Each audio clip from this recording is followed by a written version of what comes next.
Next slide. So when we talk about the ICANN community, they develop policies, but then because they are so wide and varied in the multi-stakeholder process, they need to be organized in some way. And they are usually grouped under two broad umbrellas, either the supporting organization or the advisory community. And I'll talk a little bit more in the next slide. So the supporting organizations, what we call SO. So this is the part of the community that makes policies, and they make policies on the area of their expertise or areas that they cover. The second group is what we call the advisory committees. Advisory committees do not make policies, but they provide advice on the policies that are being developed by the supporting organizations. Next slide. So when we talk about supporting organizations, there are three. So the first one is what we call the Address Supporting Organization, or ASO for short. So ASO make policies on anything concerning IP addresses. So they are basically the numbers community. APNG is part of the ASO. So they, together with the other 4 RIRs, will come together and make policies on IP addresses in ICANN. The second group is the country code name supporting organization, the ones who manage your country code top level domains, CCTLDs.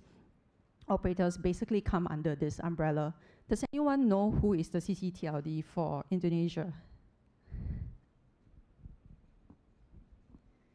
Do you know who runs .id in Indonesia? Yes, Pandi. Are you from the internet community? You seem to know all the answers. Okay, so yes, correct. So Pandi is the CCTLD operator for Indonesia. And they also participate, they actually participate very actively in the CCNSO. The last group is the generic name supporting organization. So earlier when I talked about domain names, there are two types, right? There is the CCTLDs and then there's the generic TLDs. So the generic TLDs, policies concerning this type of top level domains are usually developed by the generic name supporting organization, or GNSO for short. And they usually consist of registries, registrars, the people who operate and sell you your domain names. And it can also include businesses or even what we call like adjacent industries, like, for example, intellectual property space, because they do have a very strong interest in what kind of domain names exist on the internet and whether it could infringe, for example, trademarks. Yeah. Next slide. So we have the group that make policies, and then we have the second group which provides advice on these policies, and they are broadly organized into 4 different groups. So the first group is what we call the At-Large Advisory Committee, or ALAC for short. This is usually where your civil society or end users, individual users come under. So they fall under this umbrella called the ALAC group, and they usually would participate quite actively. They provide advice on a lot of issues, and some of it will be issues that hopefully would resonate with some of you here. The second group is the Government Advisory Committee, or GAG for short. So governments all around the world, they would usually nominate a representative to attend ICANN meetings and participate and provide advice on policies that are being developed at ICANN. And GAG, amongst all of these groups, also have a special status because they're government. So if they do provide advice on policies that are being developed at ICANN, the board must take GAG advice into consideration.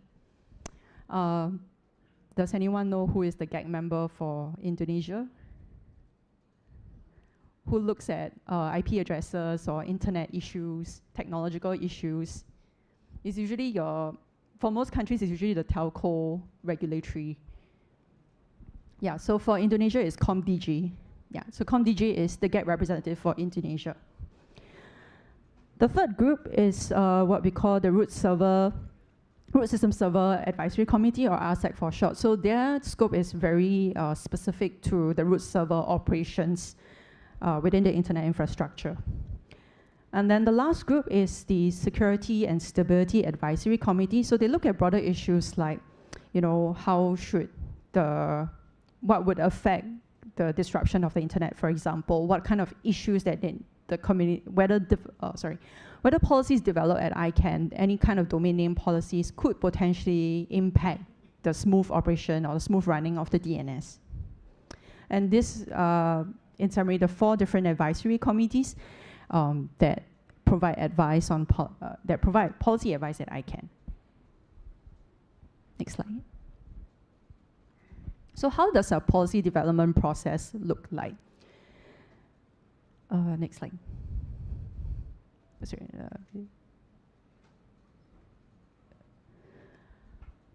yes, this one. Thank you. Yep. So I know it looks like a lot of information, and this is also available on our website. You can look at it later in your own time. But the key point that I want to make for this is that our policy development process is actually not that different from how policies are made everywhere else, including governments. So when you make a policy, what do you usually start off doing first?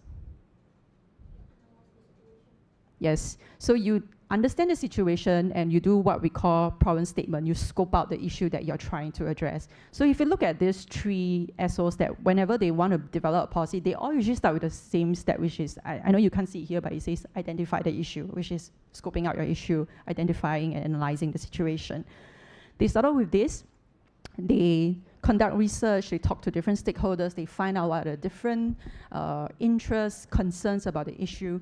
Then they will start drafting the problem statement, what is the issue that they need to tackle, and what is the proposed solution or recommendation to that issue.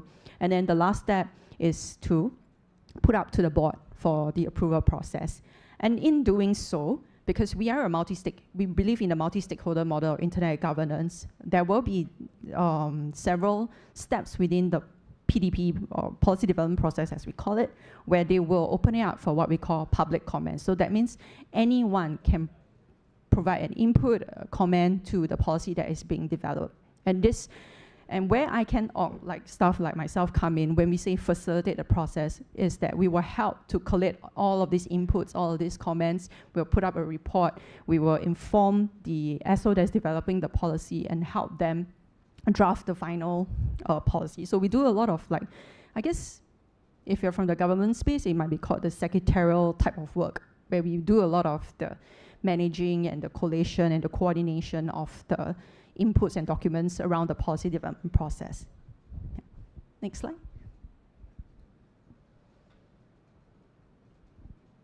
Next slide. Thank you. I want to zoom in a little bit more on the GNSO policy development process, because 90% or majority of the policies that are developed at ICANN are usually on domain name policies that are developed by the Generic Name Supporting Organization, or GNSO for short. So this is actually a very high-level overview of what a typical policy development process would look like if the GNSO decides that they want to put up a policy on domain names. So again, just to expand on what I said earlier, you start off with identifying the issue. You put out a preliminary report on what the issue, what kind of input, who are the different stakeholders that need to be consulted. And then we initiate the process. We form a working group to dive deeper and to start specifying the exact policy to be developed. And if you can see in this whole process, there are all these icons. So typically, they will go through what we call a public comment proceeding, where we open it up to anyone and everyone who has an interest and wants to provide a comment to the policy development process. So we will open up 3 windows. We will publish it on the ICANN website, usually for a period of 60 to 90 days. And then they provide their comments, and then ICANN org will collect all this and then put up a report to the GNSO to inform their policy-making process. And then finally, at the end, they will go up to the ICANN board with their policy recommendation before it gets implemented and operationalized. Next slide.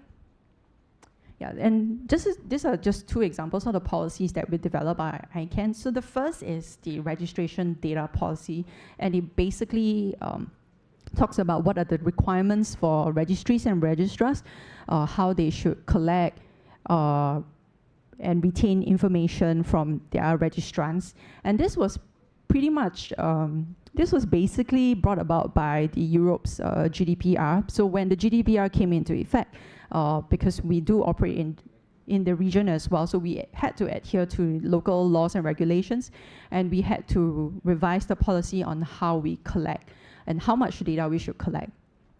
The second one is the transfer policy, and it's basically what happens when someone wants to transfer their domain name from one person or one entity to another. It's not as straightforward as just giving the domain name to someone else, because there is the whole management of the domain name. Who gets to buy the domain name? How do you manage the information? What happens when the domain name is being used for malicious activities? What is the responsibility of the domain name owner to come in and mitigate such problems? So we do have a transfer policies, and basically it sets out what are the standardized requirements that the registrar handling the transfer request will need to adhere to. Next slide. And these are some of the key topics that we discuss at ICANN, and are still ongoing. So the first one is expanding the DNS. So anytime someone is interested in, say, having their own generic top-level domain, for example, if, let's say, tomorrow I want to have .athena, I can't just go to ICANN and say, I would like a GTLD, add it into the DNS for me. It doesn't work that way. So anytime someone wants to add a new generic top-level domain into the DNS space, they have to wait for us to open a round.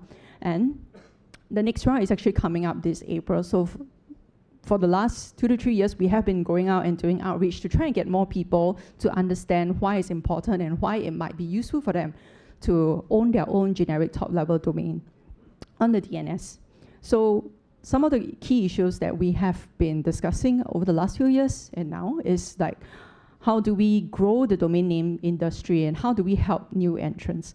A lot of the existing and current registries, so .com, .org, .net, the companies that run these top-level domains are primarily in the US and Europe. We don't see a lot from APAC, and that is what we are trying to change.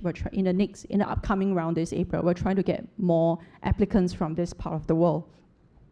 And when we talk about generic top-level domains, I'm going to skip ahead to this part first. We are very used to thinking about domain names in the Latin script or the English language, like .com, .org, .net, even longer top-level domains like .photography, .london, .tokyo, .berlin. They're all in the English language. But we actually have top-level domains or domain names in other scripts as well. So we have it in Chinese, we have it in Arabic, we have it in Cyrillic, we have it in Japanese, we have it in many different APAC languages. And this is what we call internationalized domain names. And we are hoping that more and more APAC companies or individuals would develop an interest in running their own top-level domains, not just in the Latin script, but in their own mother tongues as well. So those are the two. When we talk about expanding the DNS, it's not just bringing in new players, but also how do we introduce top-level domain names in different languages to also better accommodate and support for the growing number of internet users that are coming from this part of the world whose English may not be their primary language. And then the other key topic that is usually of most interest to a lot of people, especially governments or end users or law enforcement agencies even, is DNS abuse, or basically when we say DNS abuse is the malicious use of domain names. So you're using it to conduct malicious activities online. And because ICANN's remit and mission is so narrow, we only deal with the technical part of the internet. We don't deal with content or information, disinformation. We can't take down information. We do not have we cannot, and we do not have the technical ability to do so. So then we need to be very careful in specifying what do we mean by DNS abuse, what is the malicious use of domain names that ICANN is able to cover and manage. And how do we mitigate it, and who are the stakeholders that we need to involve in this process? So these are very current and real issues that we discuss at ICANN. And for our upcoming meeting, ICANN meeting in Mumbai, which is happening next month, we are expecting a new policy on DNS abuse to be discussed. So if you are interested in this particular topic, in this space, I highly encourage you to attend our ICANN meetings. They are all hybrid, so if you can't be there in person, you can also dial in. Next slide. So how do we engage the APAC community? So my job at ICANN, my official title is Stakeholder Engagement Manager for APAC.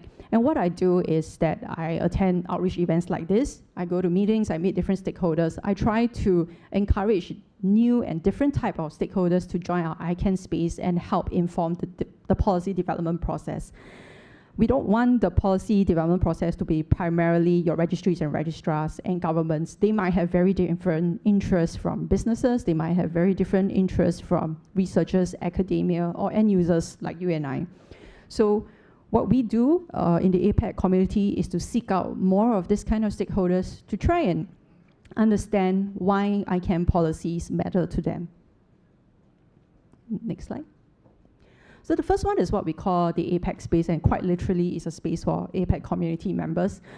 We hold it 3 times a year, usually during ICANN meetings, and it's really an opportunity to bring a lot of ICANN communities members together in the same space to just get to know each other, network, and to talk about ICANN issues that are more relevant to them. And the reason why we started this APAC space is because we realize a lot of times at ICANN meetings, even if we do get a huge turnout of APAC community members, being agents, we are very quiet. So when we go to meetings, we keep quiet and just listen, but if we don't really hear them, and sometimes a lot of it could be also language. All of our ICANN meetings are usually conducted in English, so that they might not feel comfortable, speaking or discussing or debating the issues in the language. So APAC space is really designed for APAC communities members to feel a lot more comfortable in sharing issues and concerns, and also finding like-minded partners at these meeting spaces. And if you're interested, you can subscribe to our mailing list and attend our community discussions as well. It's also a very good way to meet the other APAC community members within the internet governance space. Next slide. This might also be of interest to you. So our flagship youth event is the Asia Pacific Internet Governance Academy, APIGA for short. Have any of you heard of APIGA before this? Good one, okay. Yeah, so it's a yearly program that we run. It's usually about a week-long, hands-on, very immersive program that is in South Korea, usually either in Seoul or in Busan. Why it's in South Korea is because it is co-hosted by our Korean partner, KISA, so the other ones who run .kr. So we work with them to organize a 1-week capacity building program for youth. So anyone between the age of 18 to 35 residing in APAC region, you can apply to this program. And it allows you to meet your peers from the APAC region. We also invite a lot of veterans or community members to come and speak and mentor participants. So this is also a good way for you to get to know them, and understand like why they are in this space. And some of them also do go on to further mentor other APIGA alumni as well. We also invite other internet organizations. So APNG, we invite APNG to come and speak. We invite .Asia. We invite ISOC, and we also try to invite CCTLD operators within the region to also try to come and attend, or even if it's just to observe, to see how it is run and interact with our participants. So if you're interested, I highly recommend applying for this. The application should go out sometime next month, or we will announce it on our website. And besides this, so APIGA is run in Seoul, and it's now what we call the regional APIGA. That means we open applications for anyone within the APAC region. In the last 1 to 2 years, we have branched out and we have organized what we call local APIGA. So basically the localized version of this APIGA program. They're usually 2 to 3 days long, and they are usually, to the best of our ability, run in the local language. So for Indonesia, there has been 2 rounds of local APIGAs already. They are organized by Pandi. And if you are interested, I would actually strongly encourage you to go for the local APIGA first in your home country before you apply to the regional APIGA.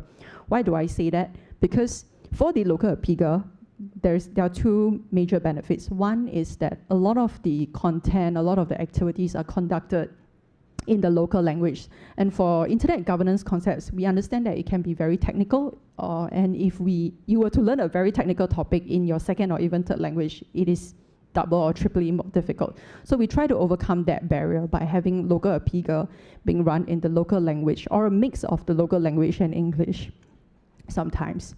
Yeah. So I think Pandi usually organizes it in October, November every year. So I would encourage you to look out for their announcement for the next local APIGA run. And for now, the arrangement is that the top participant of every local APIGA will get automatic enrollment into the regional APIGA in South Korea. Yeah. Next slide. Besides APEC Space and APIGA, we also have our annual APEC DNS Forum, and it's essentially a way for us to bring ICANN closer to the APEC community, and this is a lot more industry focused. So a lot of the issues that we talk about could be things like, as you see on this slide, domain names and emerging technologies, how we can better engage stakeholders in the region. We also have a dedicated session for youths as well. So this is where industry experts, even cybersecurity professionals, government representatives, or anyone with an interest would come and attend our meetings. We actually had this in Bali in 2024. I don't know where it's going to be at this year, but yeah, watch this space. Yeah. Next slide. And that's at the regional level. For our global level, we do have 3 ICANN meetings that usually rotate around the world. So the upcoming one will be in Mumbai next month. So if you're unable to go there in person, you can still attend virtually. So you can just register and indicate yourself as a virtual participant.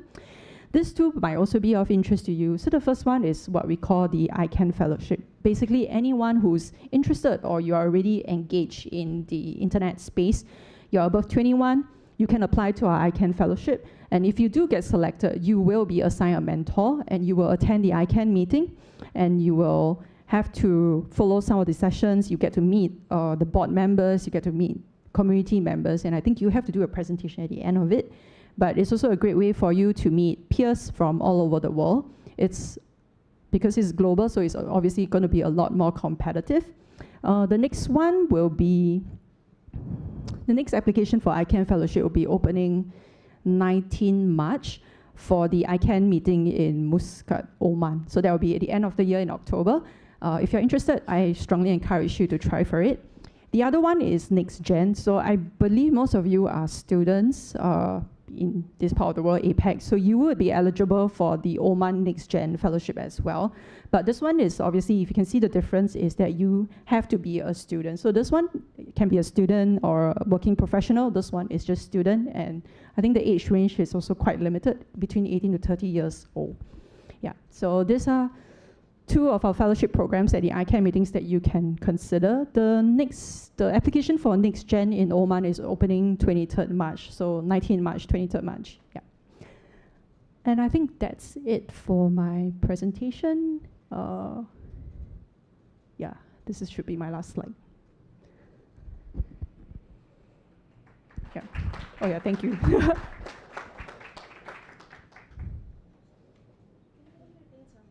Yes, of course.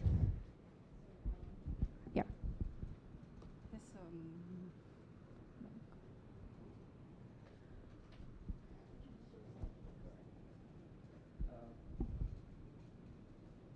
Okay, well, good morning, everyone.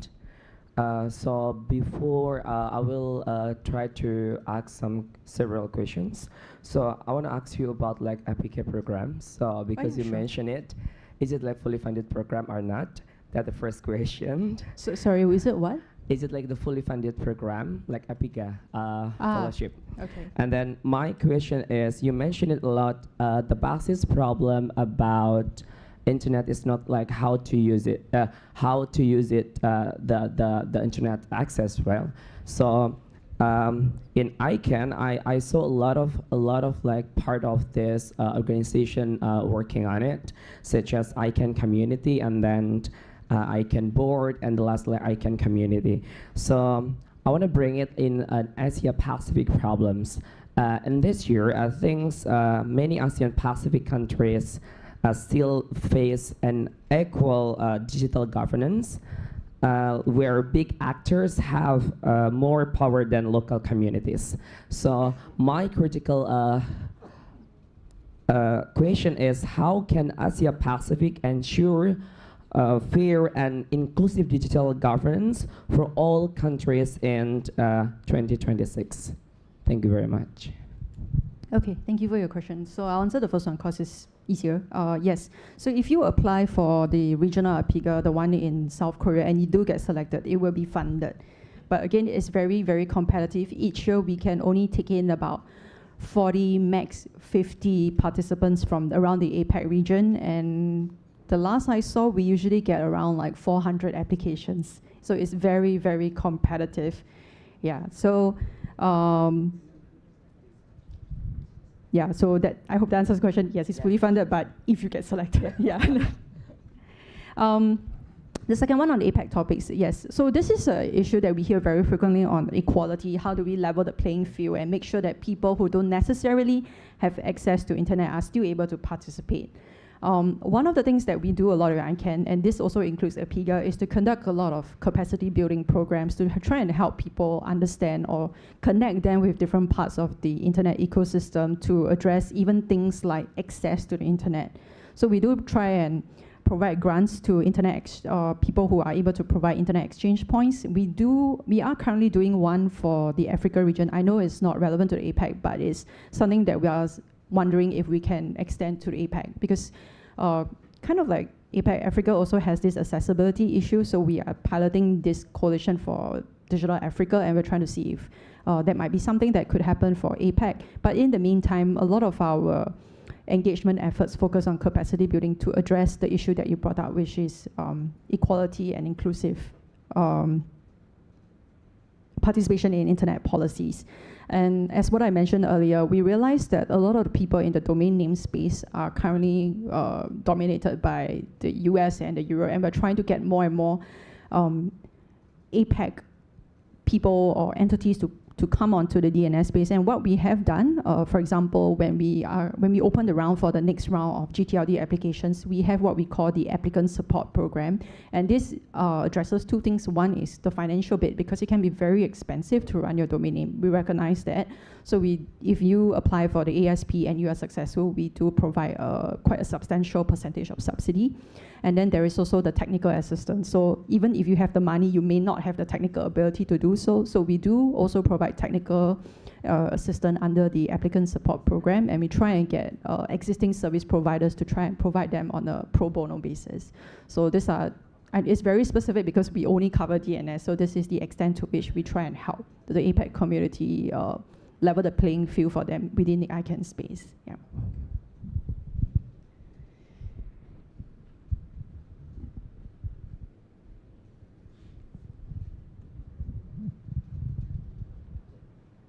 Any other additional questions from anyone?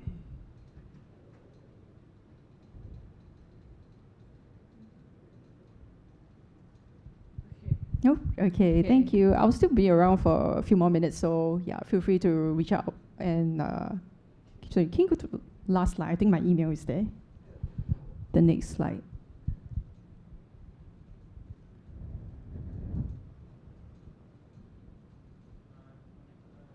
Oh, is this the last one? Okay, sorry. Yeah, anyway, just reach out to me after this. Yeah, if you want to get in touch, I'll be happy to answer any more questions. Yeah. Thank you. Give a round of applause, everyone.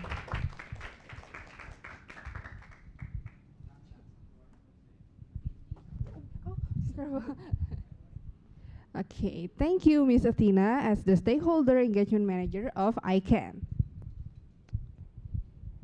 Before we go on to our next speaker, we are going to have a little photo session for all the speakers of the day. Therefore, we would like to invite all of the speakers of the day to the stage, and I also would like to invite our documentation team to guide the photo session. To Ms. Athena, Sir Hensley, and Sir Jarod. Yes.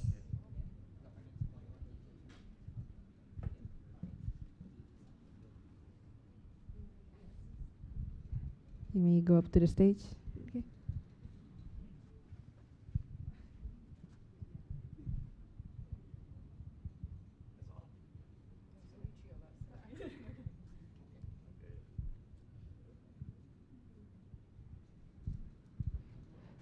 Two, three. 1, 2, 3. Yes. One more. Okay. Freestyle. Okay, thank you. And now we're gonna have the photo session along with the audience. Yes. Uh, please, you may go here. Sorry. Yes. For everyone that's wearing the shirt, please take off your jacket so we can see the shirt. Yes. I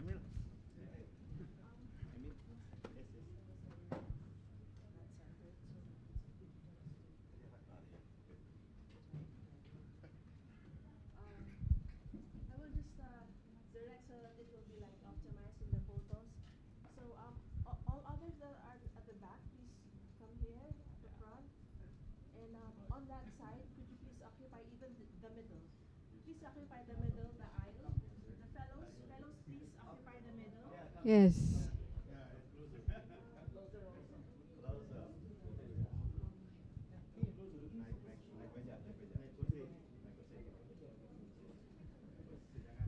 Be careful. It's okay, it's okay. Maybe you can, you know. So I'll take the shot and please follow what is. Okay. Okay. So please yeah. Everyone in the middle as much as possible. So please go to the middle. Just a sec. Just a sec. To organizers, could you please just occupy here?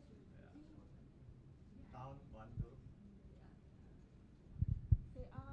Ashik, Emil, are you here? Organizers. Okay. Okay. Just a sec. Here. And I'll also join. I'll just take. I'll just take one photo. So please compress. Okay. One, one, two, smile. I'll also join one shot. So, is it okay for you to okay? Are you going to fall? Oh, boleh pindah ke Ke apa nih?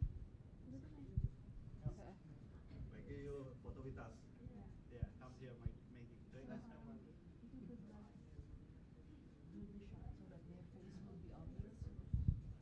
So like angled like 45 degrees.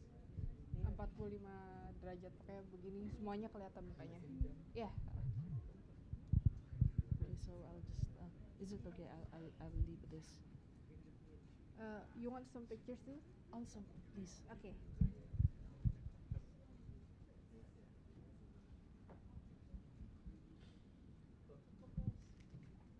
Okay. 3, 2, 1. 3, 2, 1. 3, 2, 1. Cheese. Hold on, I didn't get the angle right. Sorry.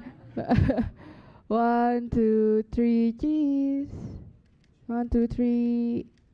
Asik. Okay. Thank you,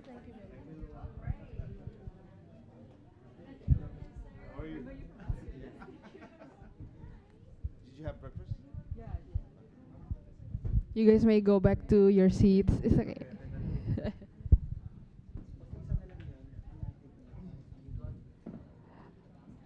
All right, moving right along to our next session. It is my pleasure to invite our first speaker. He's the co-founder and business director of AppCase Incorporation. Please put your hands together for Mr. Hansi F. Narida.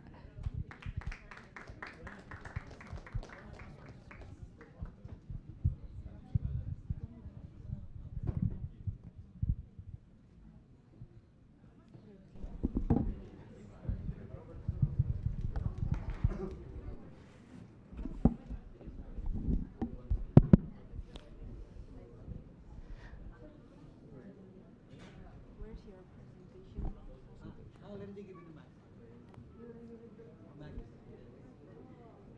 Okay, good morning. So, are we here all technical people, non-technical, academics? Mix. Okay. So, as much as possible. Actually, this is my first time in Indonesia, speaking in here, no? So I landed early morning. So, how many of you are from Indonesia? And the rest? Which country? From Philippines? From Philippines? From Philippines? China? Ashok from Nepal, right? Okay. So as much as possible, I want to make this presentation more interactive, so you can interrupt me anytime. So apologies also if my English is not very good at times. Well, thank you. Because I'm going to talk about Atmos. It actually becomes a product, but in a more simpler sense, it's an IoT. So I believe everybody knows what is an IoT, right? It's Internet of Things. Okay, but this is another twist to it. Okay. Let me take off my glass. Okay, so to give you a background, we were researching about a certain telemetry. Thank you. So which switch should I? Okay.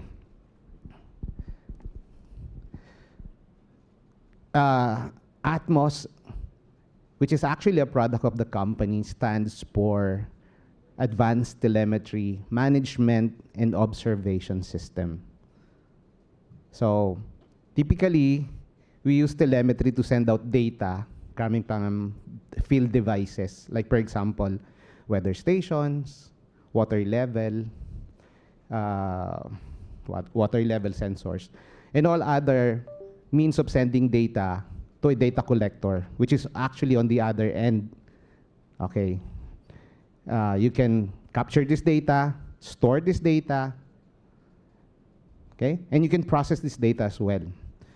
So I'm going to talk about an environmental sensor using Atmos and how Atmos sends this data and how does this data get processed and analyzed. So it's a bit technical, and I tell you, if we stumble upon a technical terminologies, please do not hesitate to interrupt and ask questions. Actually, Ma'am Maggie and I reserve some money to those who will ask question will get a prize. Right, ma'am? Okay.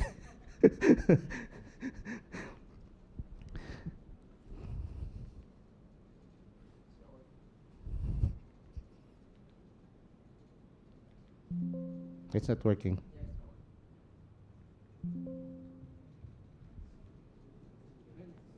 Ayun, okay.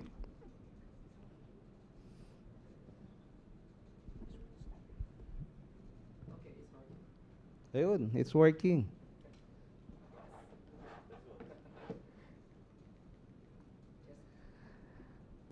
Okay.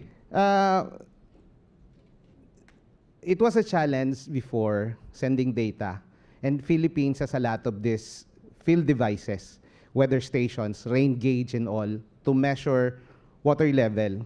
And so I believe in your countries as well, like for example in Jakarta, you suffer from floodings whenever it rains, heavy rains comes. Okay, so it becomes a challenge to us because Philippines is using this kind of device deployed by the national government using a SIM-based device, which means it uses the telco using GPRS, 4G, LTE, and all.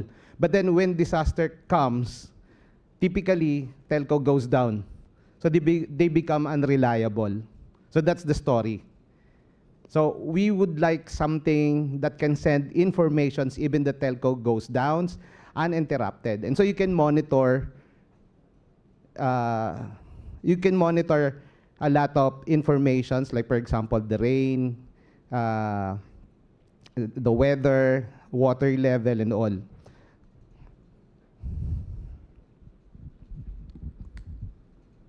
Next slide. So it really matters. Ooh. That's fast. Okay.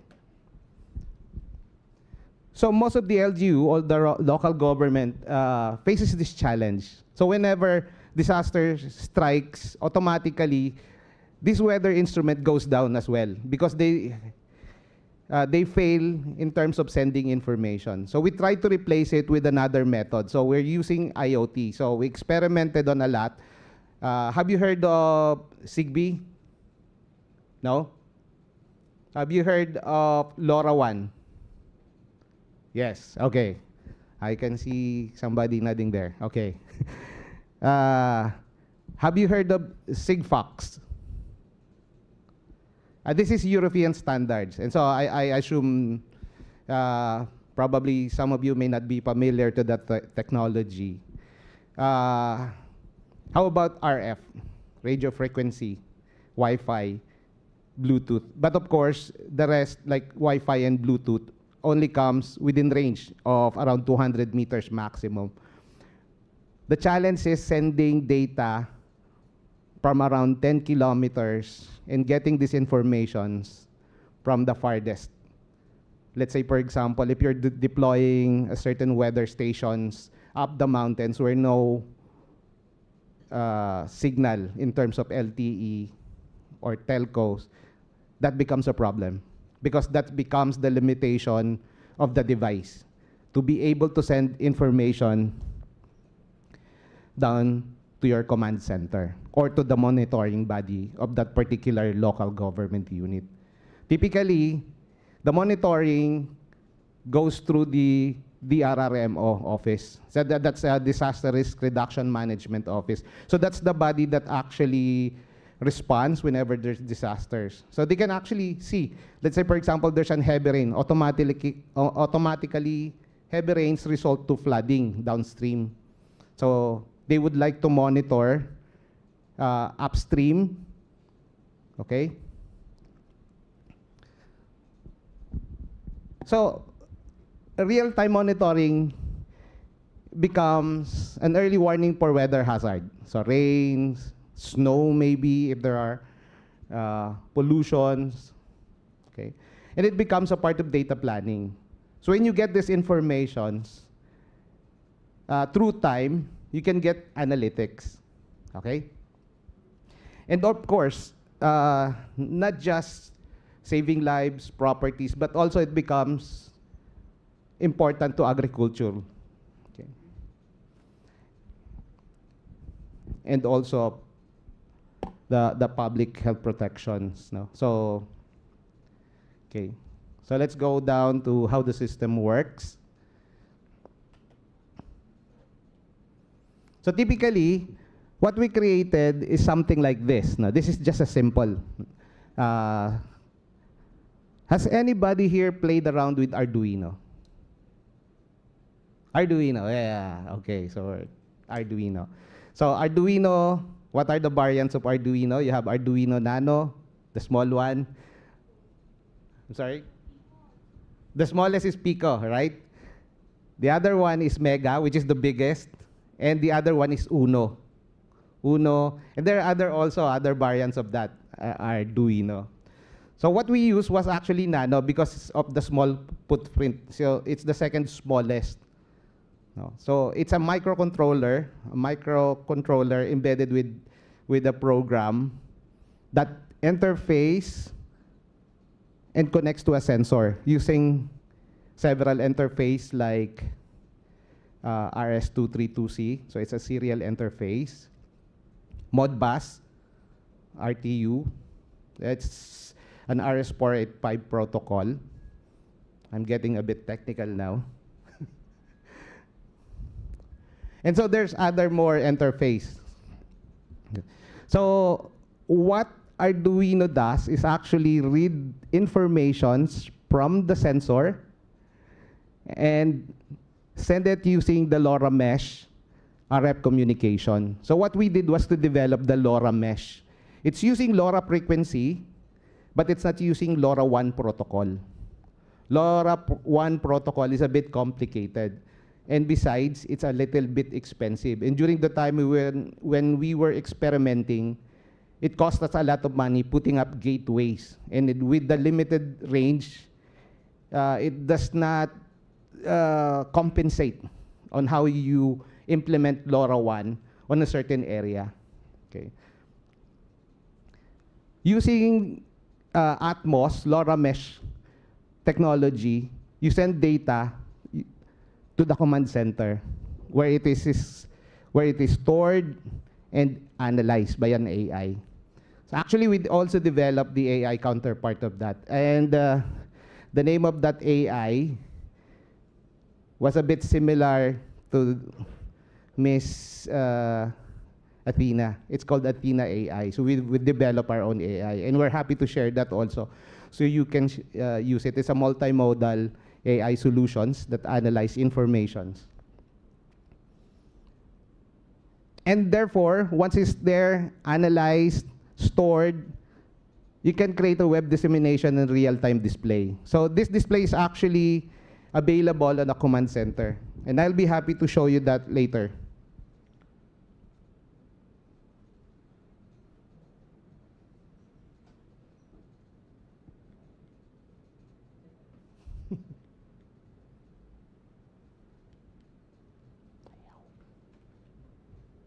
Ayun. There. Tama ba? Yan. Okay. So, earlier was talking about Arduino Mega. So, Arduino Mega is one of the biggest because it has a bigger capacity as compared to other variants. So, it has 54 digital input outputs. It has 16 analog inputs and 4 UARTs. UARTs is the Universal Asynchronous Receiver Transmitter. It's actually RS232C in standards. It can handle several sensors and can send data periodically. Okay. So using Arduino, to actually process this information, it sets down and stored. Okay, so LoRa Mesh, this is how it goes. So you have several repeater and endpoint. So the advantage is the range can extend beyond 10 kilometers. It's low power, which means if you have a low power device, it can last longer than the usual. And it's up, well, it can stay longer.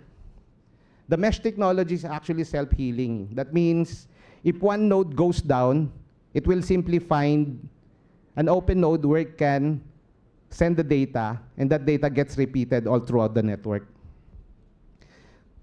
So no need for SIM card or cellular tower. So that's the benefits. In the Philippines, when you have a SIM, that means you need to pay for a monthly around how much? 500 pesos. 500 pesos, how much in rupiah? 1,000? More, I think.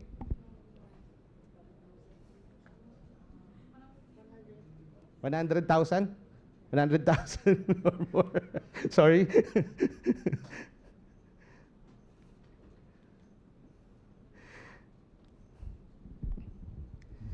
Okay, so our first deployment is using it with an AWS. So AWS is an automatic weather stations. So it's an ideal site. It should be within the city hall or within the government center where you can actually deploy this. Most AWS ideally can be set up with a clear view of the sky. Another, it should be secure and reliable. One is nobody can actually, well, everybody's not allowed to tamper most of these devices because they are very much sensitive. So it needs to be protected. In the Philippines, you will see a certain AWS site with fence and with barbed wires. And of course, it should be within the LoRa mesh coverage, and it should operate off-grid. That's a solar power option, okay? But then it becomes optional. But then on a certain remote site, it should be solar powered.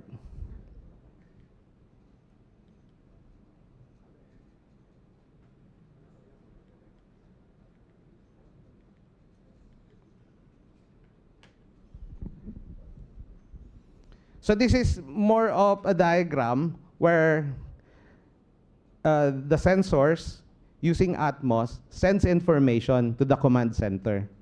So the command center actually accepts most of these informations like text messaging, cell phone, landline, and messages coming from social media. The command center acts as a responder during the time of the disaster. So this is how it looks like for Philippines. No?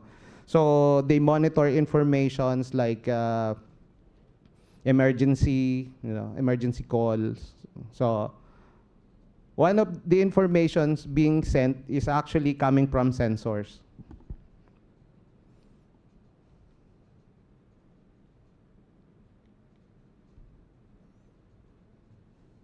Okay, so we're going to talk about the core environmental sensors. This is a sample of the AWS. We're using this model. It can measure certain parameters like wind speed, the wind force, the direction, humidity, temperature, and atmospheric pressure. And of course, it comes along with the measurement of noise, noise pollution, particulate matter 2.5, this is for air quality, and PM10, which is for particulate matter larger than a bit of, well, it's more refined than a dust, so that's a PM10.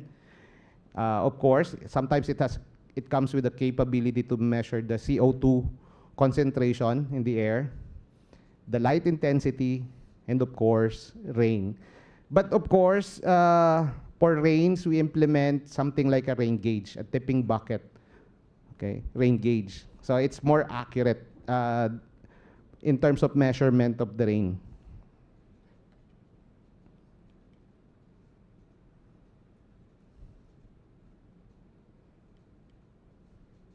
This is a regular tipping bucket rain gauge, okay? So there are several models of this, but this is a more accurate version. It comes with the range of around 0.1 or 0.5 millimeters or 0.2 millimeters in terms of measurement. So it collects the rain, and it has like a seesaw. That's why it's called a tipping bucket. Because once a certain bucket fills up, that's an equivalent of 0.1 or 0.5 millimeter of rain, so it goes down. By measure, the standards, when you collect certain amount of rains at around 30 millimeters in the next 3 hours, that means you're gonna get flooded. So that's heavy rain. Beyond that, it becomes considered as torrential rain. So it's very heavy, very heavy. So when you get a certain portions of rain measured at around 15 millimeters, that is considered heavy rain. Okay, so as a light rain is below that range. Okay, so it varies. I don't know how the standards in Indonesia or any other countries comes, but in the Philippines, 30 millimeter is enough you to flood the whole city. So we're very careful in terms of measuring, and we're very cautious in terms of calibrating this because it needs to be very accurate.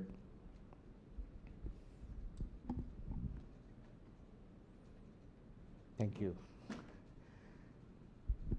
So along with it, we also add some sensors, the temperature and humidity. So this is very important also because in the Philippines, we were actually studying then.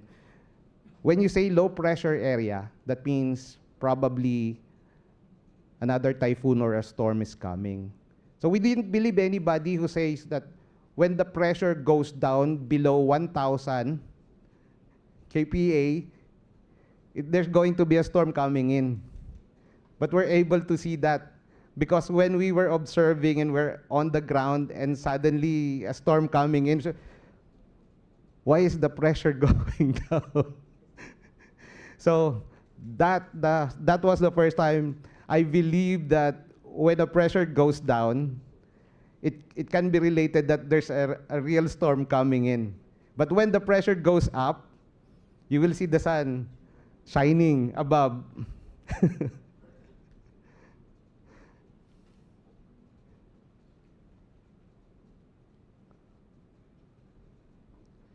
Sometimes we add some moisture. This is for the agricultural sector. No? So you can collect soil moisture. And soil moisture oil also, when the soil becomes very saturated, there's also a chance that you get more floods because water can no longer penetrate downwards or cannot get absorbed by the soil. So soil moisture measurement is also critical in terms of forecasting floods, okay? So it also becomes an indicator if you need to irrigate the land. That's for farmers.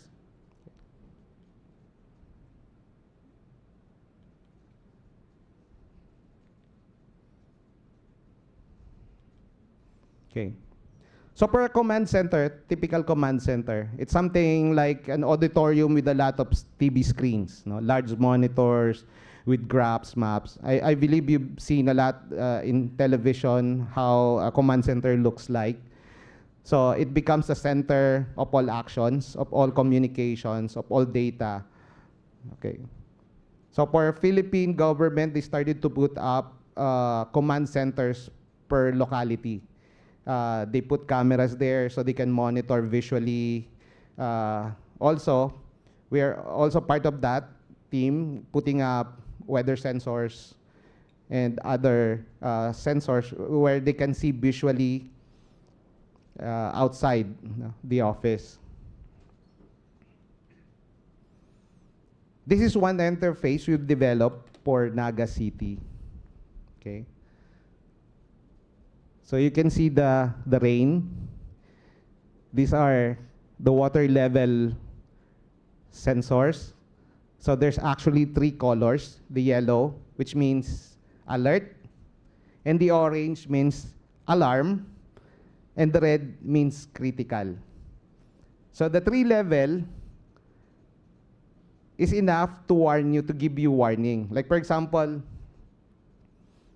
for yellow, when a certain water level, especially on the waterways, reach yellow level, you need to send out alarm. For people living on a low-lying area, they need to prepare for evacuation. For orange, that's alarm. That means you are given at least 30 minutes to vacate the area. And for critical, that is immediate.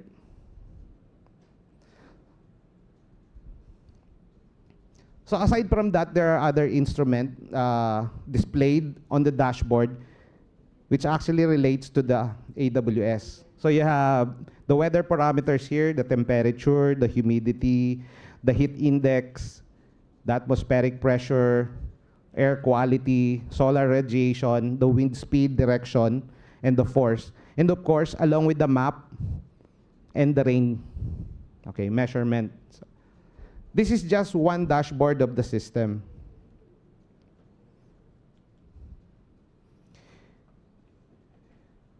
This is the complete map dashboard of Atmos. So it also has interface in terms of projecting storms, typhoons, including the trajectory, and other disasters like earthquake, volcanic eruption, tsunamis, floods, grass fires. So it displays a lot of information then, assisted by an AI we develop. So the AI we develop actually gives you analysis and display this on the map. It plots. Like for example, a certain earthquake in Mindanao and storms going to the West Philippine Sea. And of course, some earthquakes and one volcanic eruption. Have you heard of Mayon volcano? One of the famous volcano in the Philippines. And of course, Taal volcano, which is actually within Manila. They usually erupt a lot. And so they have to monitor because of the ashes, you know. And it becomes a danger zone. One of the city we're monitoring is actually around a few kilometers, around 60 kilometers away from that volcano. Okay. So you also have other parameters you can see, and you can set up layers to display on the map. Okay.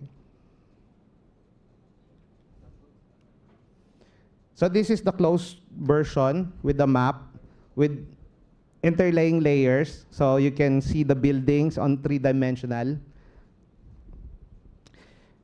This is the location where we have the AWS set up. Okay.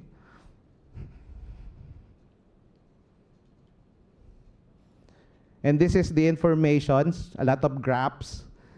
So you can add more parameters, like for example, the rain, how fast it can get dispersed, etc. So including the wind, the force.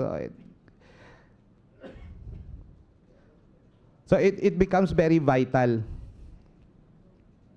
So what AI does is actually get these informations and display some advices to the operator of the command center. So if, for example, if a certain rain has reached its potential, let's say 30 millimeters, that becomes very dangerous. So they need to send out warnings. Actually, that will be the next topic later. So if a certain level, if a certain measurement reach critical level, the LGU actually is compelled to send out information. So this information is very vital. 30 minutes of information saying that you need to evacuate is a lot, because you can run, you can bring your properties, you can remove your car being parked at a certain danger area. That becomes very vital. 30 minutes is enough for you to save people's lives and properties. So sending notifications during disasters, when floods comes, when earthquake strikes, that's a lot. It can save a lot of life. I've heard right now in the Philippines, have you heard in the news, you know, about flood control projects and all? But this one is flood monitoring. So it's so typically LGU sends out through their website notifications, and also through other means like SMS, emails, and of course, we have a device in place. This is with large speakers, sirens, and lights, and of course, the billboards that says a warning or certain area in the city is flooded. This one is reserved. So this is an example of the pictures. I may mention that Atmos actually won during the Bloomberg Challenge for Naga in 2025. So the 3 category was won by Atmos, besting at least around 326 participants. We're actually waiting for Bloomberg to award. The prize is around $1 million. So actually, that's enough to fund the whole project. So this is a typical AWS setup on the rooftop of the Disaster Risk Reduction Office. So you have a solar panel and the box. This is actually containing the Arduino, the AWS, the automatic weather stations. This is a multi-sensors, and the dashboard with 2 TV screens, large TV screens. And on the far right, this is the water level. So it was installed on a river bank. at the upper side of the city. So this is where actually rain comes in. So it's a large river. It's a long one because it goes directly to the sea. So when high tide comes and when the rain comes, what do you get? You get floods. So we started to put out these devices. And this one is an ongoing project with Valenzuela City. That's my hometown. So we started to put up the same setup, an AWS, and the dashboard for Valenzuela. So actually it made the news. Okay, it's a multi-million peso project for Valenzuela City.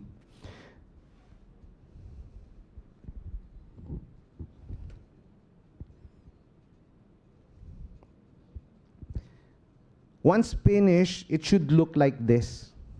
Okay. So you have water level sensors detecting floods, and you have rain gauge detecting rain coming in from the watershed area, and you have the controls using LoRa and the systems and the warnings that activates the water pump. Valenzuela's around 31 pumping stations. This is for floods alone. So when rain comes, it gets activated and pump out all the water. Valenzuela is actually a coastal area. So when high tide comes and the rain comes, automatically the western side gets flooded a lot. And it becomes a way of life to some people. We've visited one area. In the morning, you can play basketball because there's a basketball court. In the afternoon, you get a big swimming pool. So the water is about this high. So in the morning, it's all paved, cemented. You can play basketball and all. But during afternoon, after afternoon, when the high tide comes, water is up here. I actually have the picture of those where small kids play basketball in the morning, and when we went back there and visited in the afternoon, they were all swimming.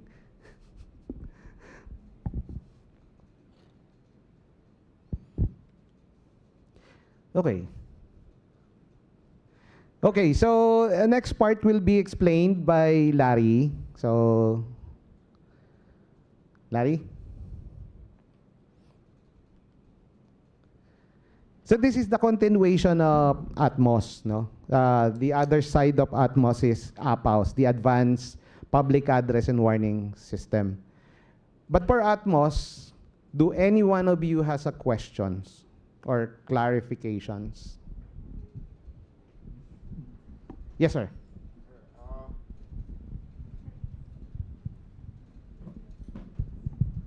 I'm curious, how much the budget do you need to make the system like that? Because I'm a lecturer in geology, and probably if the budget is not significant, we will build the same system like that, but the purpose just for the practical for students when they won't study the weather. Yeah. That's actually a good question. And the reason why we develop it, because of the cost.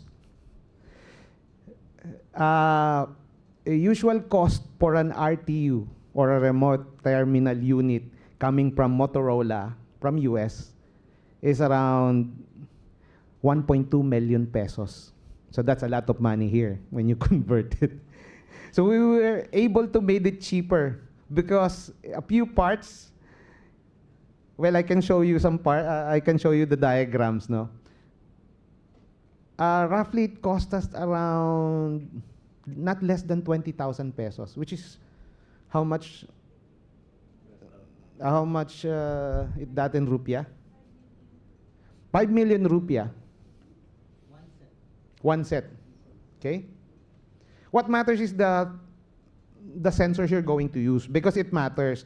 We utilize sensors that are WMO standards, which means it's very critical that the measurements are accurate. So it needs to be certified by WMO. So we utilize Baisala, which is pretty expensive, much expensive than the RTU we're building. So I guess you're. Thank you so much. Did I answer your question? You answer my question. And at the same time, you don't need to pay monthly. Because when you use the SIM, you need to pay monthly for the telco, right? Yes. But then when you're using a pre-band, we're using ISM band. So that's an industry, scientific, medical, experimental band, around 433 megahertz. I don't know if there are any restrictions in Indonesia in using these bands, but in the Philippines, it's free to use unlicensed. So by broadcasting maximum of 1 watt, that's okay. 1 watt is enough to send data. This is actual from non-line of sight, which means they don't see each other. You can send at least 10 kilometers. So that's a lot. That's a lot of ground to cover without monthly cost and with the less expenses. That's the reason why we developed this, because of the cost. Thank you very much Thank you. for the question.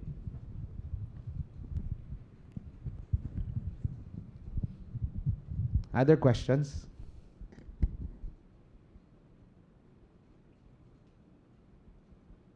Were you able to understand?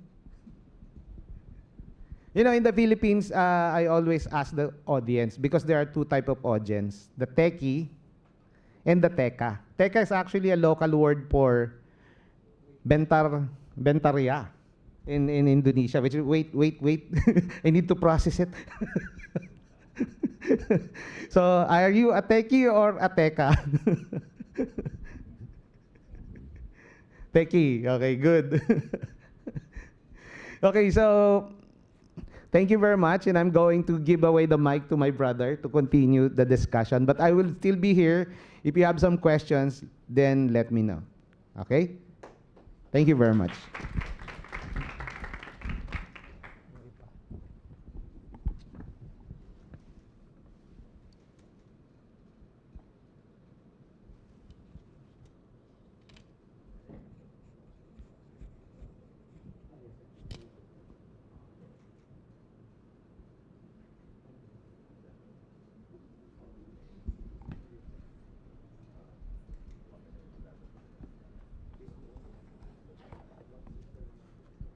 Okay, good morning. I'm the brother. Actually, I'm also a professor from the Philippines. I'm teach the graduate school in MIT. Okay, so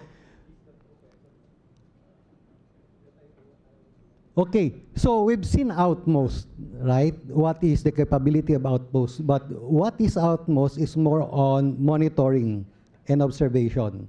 Now, what is the value of monitoring and observation if there is no action? So Atmos is creating an ecosystem, not just for flood. No? So Atmos and APAUS embody a socio-technical system where data-driven governance meet community engagement. Atmos ensure hazards are detected and analyzed, while APAUS guarantees that warnings are disseminated effectively, enabling timely action. This energy enhances resilience, strengthens trust and local governance, and ensure that the disaster risk reduction strategies are both technologically robust and social responsive. So here, what is the importance of the value of monitoring? So when we talk about APAUS, it means Advanced Public Address and Warning System. So it is critical last mile communication technology designed to strengthen disaster risk reduction by ensuring that timely and accurate alert reach vulnerable communities. Unlike monitoring system that focus on data acquisition and analysis, APAUS directly translates hazard intelligence into actionable warning through sirens, pre-recorded messages, and live voice broadcasts. Its integration with LGU Command Center and LoRa Mesh RF communication network allows for both centralized and localized control, ensuring redundancy and reliability even during infrastructure failures or power outages. By leveraging solar-powered system and mesh self-healing capabilities, APAOs maintain continuous operation in disaster, even in the environment, making it a sustainable solution for resilience. In the broader context of disaster governance, APAOs complement monitoring platform like Atmos by bridging the gap between hazard detection and community response, embodying the principle that effective disaster risk reduction requires not only accurate forecasting, but also rapid, inclusive, and accessible communication to safeguard lives and livelihood. Like I said, Atmos is creating an ecosystem. Flooding is one. The next, we're experimenting on earthquakes and weathers. So it will create its own ecosystem. So why? No? Why warning system matters? So warning system are cornerstone of disaster risk reduction because they bridge the critical gap between hazard detection and community response. Natural disasters such as typhoon, earthquakes, flood, or volcanic eruption often unfolds rapidly, leaving little time for preparation. A well-designed warning system ensures that a threat is identified through monitoring station like Outmost, equipped with sensors and telemetry. The information is quickly processed and disseminated to the public and decision makers. Warning station act as the frontline nodes, gathering localized data on rainfall, river levels, seismic activity, or atmospheric pressure, which fed into centralized platform for analysis. The alerting system then transformed this intelligence into actionable communication using siren, public address, SMS, social media, or mobile dashboard to reach communities in real time.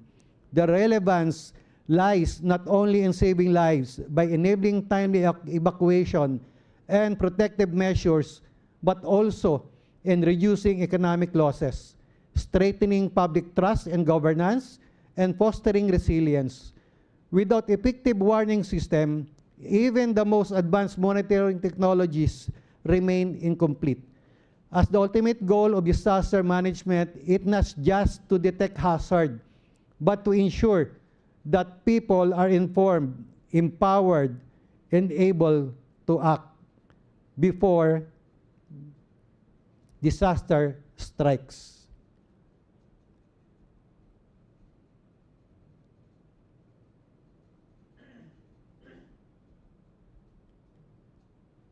So we have the system architecture. If you can see here, no, this is, wait. Yeah, this is your side. What happened? Wait.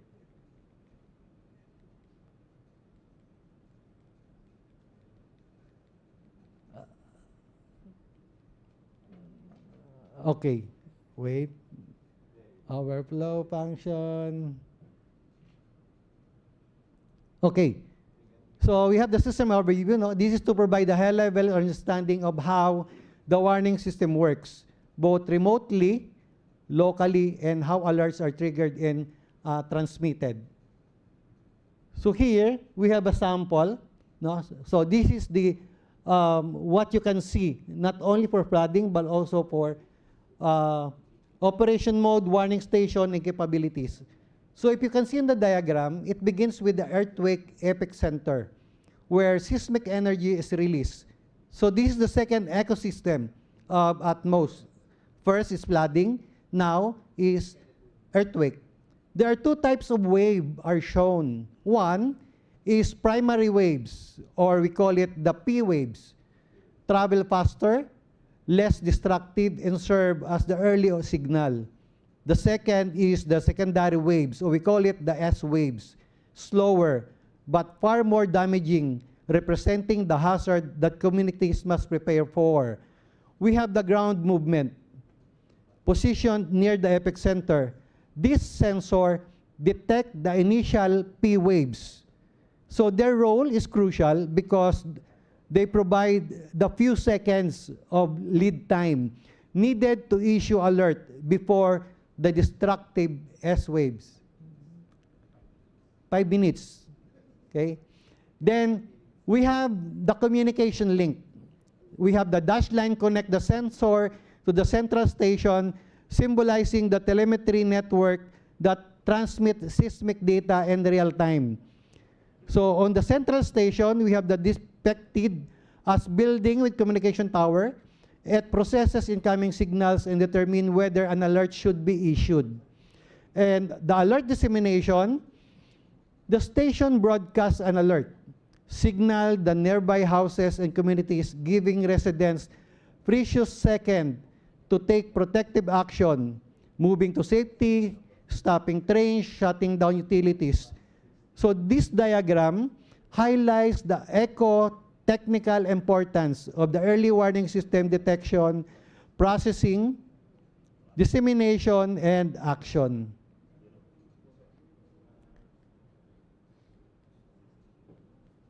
So here, this is the setup.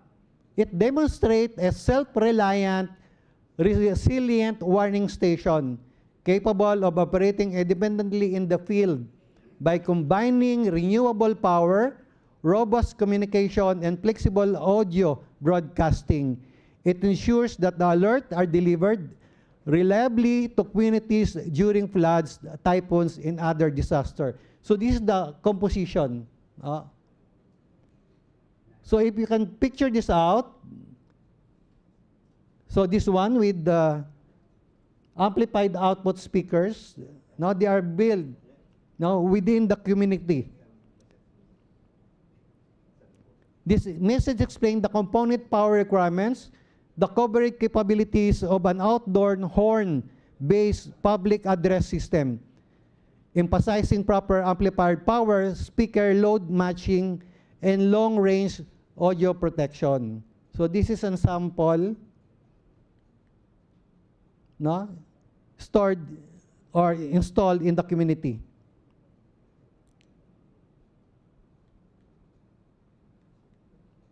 Now, APAUS has his login. Now, it also has its own dashboard. So the GUI interface on a Windows PC, it provides disaster managers and LGU operators with an intuitive control panel for managing warning stations, ensuring flexible and precision in communication during emergencies. Through this interface, user can selectively activate stations, whether individually in groups or system-wide, depending on the scope of the hazard. It offers option to broadcast either sirens or voice messages with further customization between live microphone announcement for urgent situational update or pre-recorded messages for standardized alert. The system also enables real-time monitoring of station responses, ensuring accountability and operational reliability. Additionally, logs can be printed via a line printer, creating a permanent record to compliance audit and post-event analysis. This streamlined interface embodies the principle of accessibility and situational awareness, reinforcing data-driven governance by equipping decision makers with a responsive, transparent, and efficient tool for public warning dissemination. So this is a sample of the dashboard of APAUS. So this is the command center, no? And the triggering of the alert, okay? So also with the location from the urban, rural, and coastal area. So also it has local control fallback using the mesh. And the hardware within, also with LoRa mesh, no internet. And the power system. Now, even there's no power, it can sustain its power, no, because it has a solar panel. Okay? Then, we have the redundancy and reliability. And the summary of the Atmos and APAOS. APAOS relies data from the Atmos to get the automatic public address. So we have the real-time data, data-driven governance, and cost-effective solutions.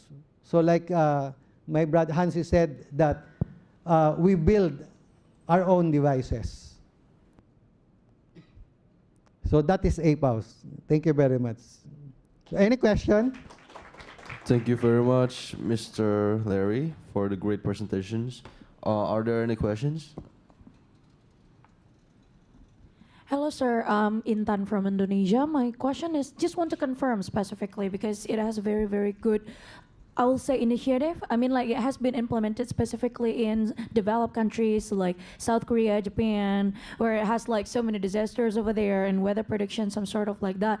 But I want to confirm, since you said that that this will be like cost efficient, which for Filipinas you don't have to pay for this app, right? I mean, like, do you have to pay? Just Well, the app is free. the app is free, right? So Okay, you don't have. we customize every dashboard from every local government unit.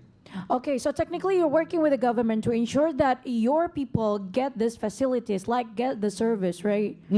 Okay, so since I'm not like a technical person, I'm coming from like very, very social Yes. background.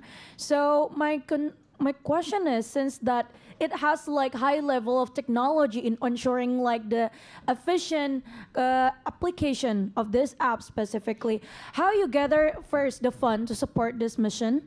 I mean, like, is it like from the government specifically, or you get it from the funding from somewhere else?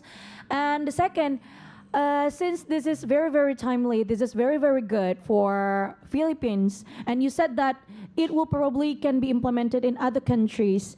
Yes. Right? So, I mean, where is the first country that you would like to go? For instance, is it like Indonesia, where it has like so many disasters over here, like flooding, like it's currently happening here in Indonesia right now, or in any other countries that you would like to go, and why specifically? And other reasons, probably, are you going to expand these networks? Because this is very good, especially for developing countries, and we are in Southeast Asia, where it has so many disasters, and weather prediction kind of app are not like very, very systemic, like not very, very like very, very strategic in detecting a lot of things. So what are you going to do, like the plans for the future regarding this? Thank you. Okay, we'd like to call my brother. Lifeline. Okay, let me answer that. And the Philippines has this budget allocations. So for Philippines, every local government unit, we call it municipality or cities, they have their own budget, which is actually, if I'm not mistaken, it's about 5% of that money goes to disaster preparedness. And that's where the funding comes from. So every year, you get to collect this 5%, which is roughly depends on how the city is going. Let's say, for example, some cities is earning at least 1 billion pesos. So that's 5% is roughly around how much? 50 million? 50 million pesos that goes to this particular system. So if a certain budget is not utilized within the year, it gets accumulated the following year. So if you only use up 30 million, so you still have 20 million, the following year your money becomes 70 million. But then it reserved for this particular project. That's for Philippines. For a certain locality like Naga City is one famous city because it's now being governed by the previous vice president. So she get a lot of funding from other countries like Bloomberg. Yes, that's the reason why we were there, because we are to implement a system, implement a proof of concept, Bloomberg funded at least $50,000 for the participants to become a finalist. So that's the reason why we're able to implement a POC because of that money. They gave us $50,000 to implement. And if this January or February, because they're trying to sort out the winners for the 25 cities who will be granted $1 million each. So that's a lot of money. So Naga City will be implementing this for free because the money is coming from Bloomberg. Yan. Look it up, the Bloomberg 2025 Mayor's Challenge. So Naga City is part of that. Actually, 3 cities qualified. Kawayan City, Pasig City, and Naga City. Yan. How about the expansion itself? I know I'm curious about that. So like other countries gonna be benefited with this kind of app. That's the reason why we're here, so we can collaborate. We're introducing technology, and also I'm talking to Sir Jorot Soroso. We can visit again Indonesia. We can teach you the technology. You can build your own system, and we can teach you everything. So you don't need to rely on some foreign technologies. Before I forget, I'm curious how significant the result would be. I mean, like how accurate the result would be for this app. Because if we're, I mean, like if we're trying to adapt it in Indonesia specifically, we need to know the accuracy of this, like the result of it, right? I mean, like for the accuracy, for instance, like below 80%, it's very unlikely for Indonesia to collaborate because there are so many like political projects that this country wish to fund. So technically, I mean, like in your perspective, how accurate that can be? Well, there are factors affecting it. One is that what are the sort of device that you have been using to measure these parameters? Let's say, for example, we base also we follow the standards. That's the world standards, the World Meteorological Organization, WMO. So the sensors we're using are WMO certified to ensure that they meet the world standards. One reason is that if a certain typhoon coming into Philippines and you're using products that are not within standards and measurements are inaccurate, you cannot pass on that data to other countries, right? One typical example, a certain typhoon goes to Philippines, goes to Vietnam, and eventually goes to China. That's usually the normal flow of a certain typhoon. If a certain typhoon goes to the Philippines, say, okay, we're a reading of around 55 kilometers per hour wind, and that's inaccurate, and the typhoon goes to Taipei, and we said, and Taipei asked us, or Taiwan, or Japan said, what was the measurement? Yeah, they have the different data. So they can say, oh, the measurement is 55, but was it accurate? So it should be a certified WMO device. So we can recommend some of this device. I will not mention, but I will mention one device that's Baisala. That's one instrument that's being utilized in the Philippines because it's WMO standards. So that's one key factor there. It should be accurate. Okay, using that WMO, so the accuracy will be like over 95% or Higher, I think. higher than that. So Yes. it's very accurate. Because it's being used globally. Jill instrument, Baisala, these are standards, WMO standards. And they met the standards for particular measurement. Thank you, sir. Yes. So it's okay for you. We would like to play a video so that you can see the actual effect. The time is up. 2 minutes. It's okay with you?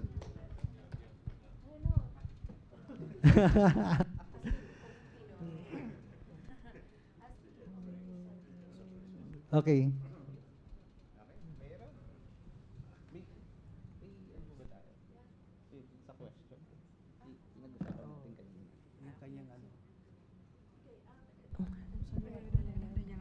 Hello. Okay.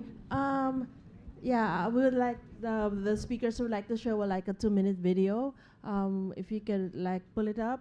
So for the presentation, this is just like the actual implementation of Atmos, I think, right, sir? So this would run like for 7 minutes, but the first 2 minutes are just the most important, the one that I think they would like to share. So please run it.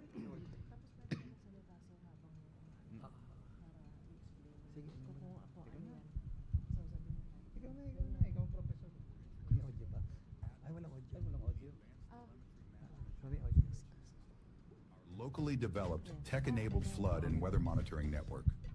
How Atmos works. 1. Rain gauges and water level sensors in the headwaters of rivers, on riverbanks, and in flood-prone streets. 2. An automatic weather station measuring wind, temperature, humidity, and barometric pressure. 3. A resilient LoRa mesh wireless network that delivers real-time data to the city command center, even if one link in the network fails.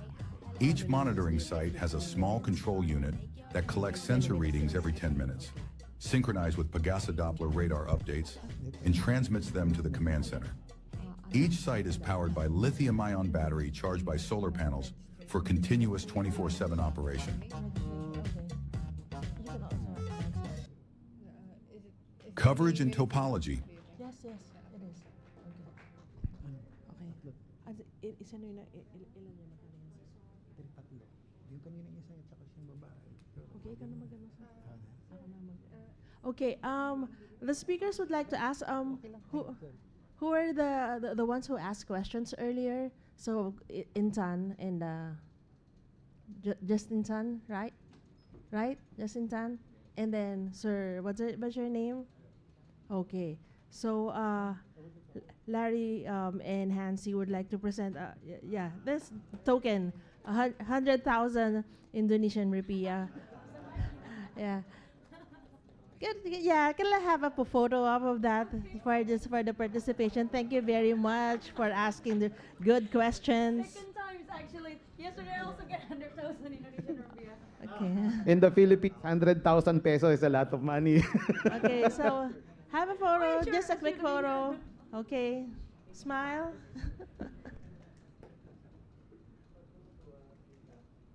Yeah. Thank you very much for listening. Thank you for the questions. Thank you very much. Thank you so much. you Very, very very good presentation.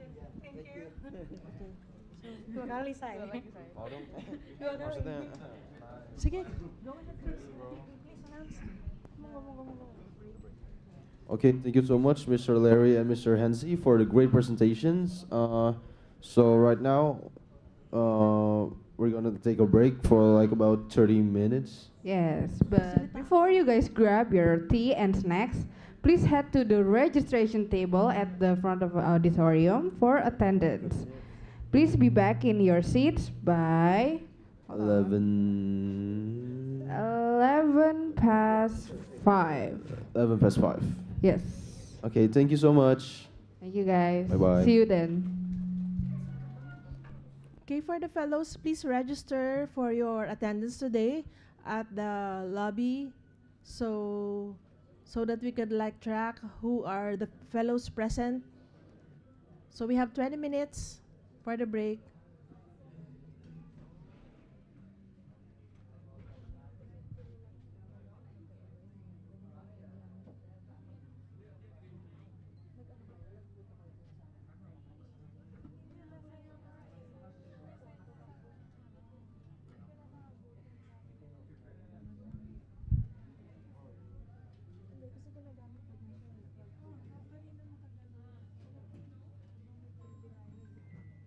Oh.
don't forget to register at the registration table first. Thank you so much.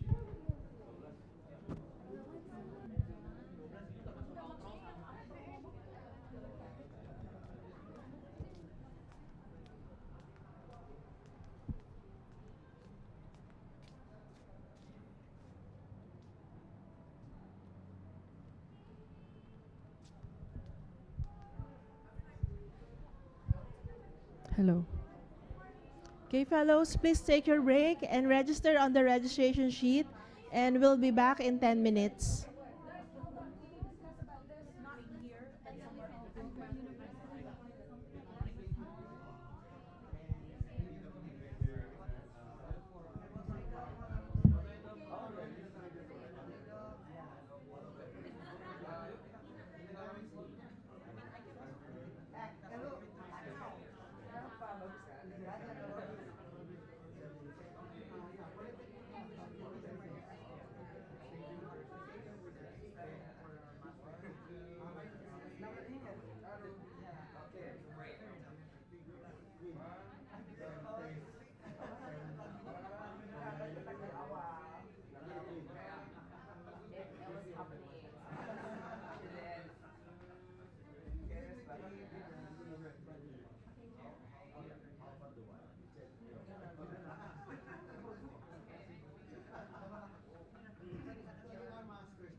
Hello, guys. Please don't forget to do your attendance on the registration table. Thank you.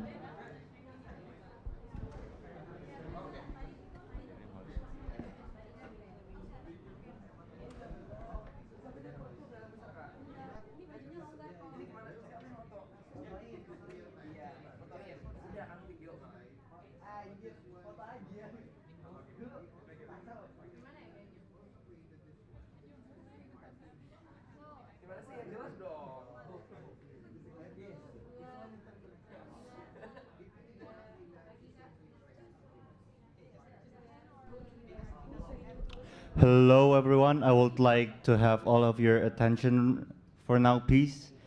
For anybody that hasn't filled in their attendance form yet, please fill in your attendance form first before continuing your work. Thank you very much.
Guys, may I have your attention, please? There are still 11 people that hasn't registered at the registration table.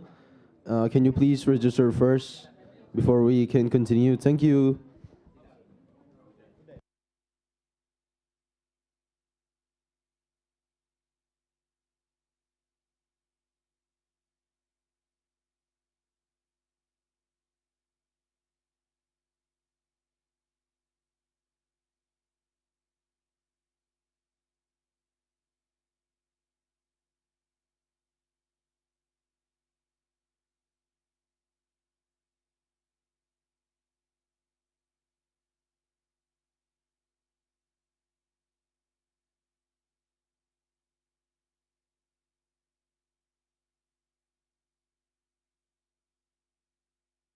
Hi guys, for all of you guys that brought your food here, please don't eat it inside of the auditorium. Uh, yeah, and if you guys brought drinks, the hot drinks, please don't spill it everywhere. Thanks.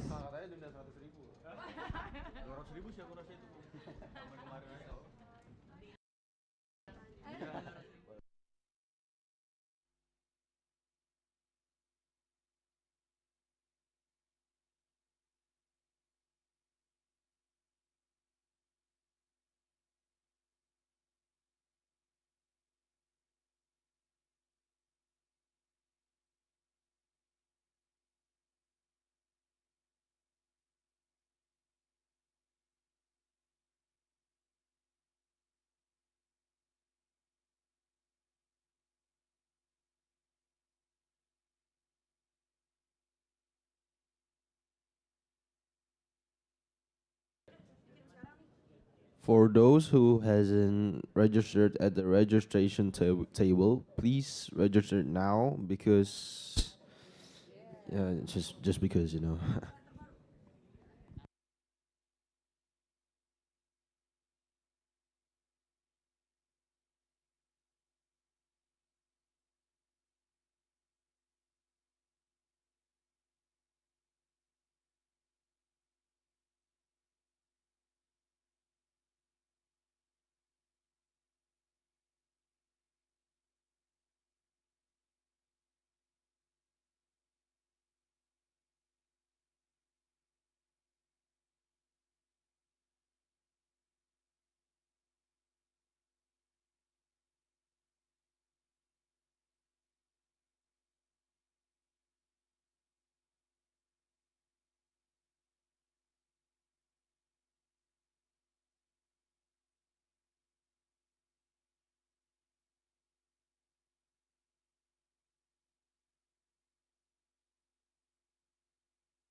The great one and only.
Okay, welcome back everyone. How was your break? But wait. First of all, guys, this is really important. Who hasn't registered, please register right now at the registration table. Three more people.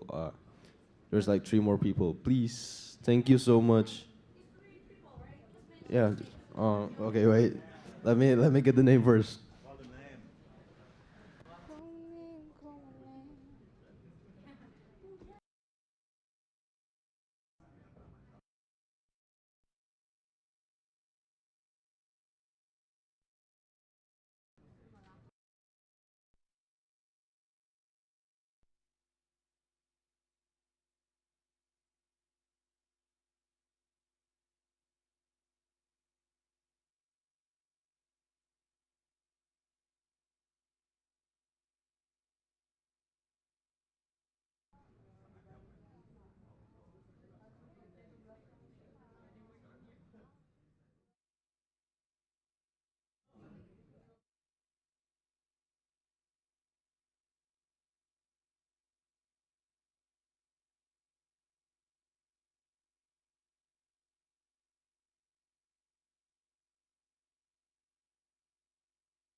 Okay, we're gonna Okay, mention so the the. names are Mr. Faturozi and Miss Salsabila. Please, can you guys register right now? Thank you so much.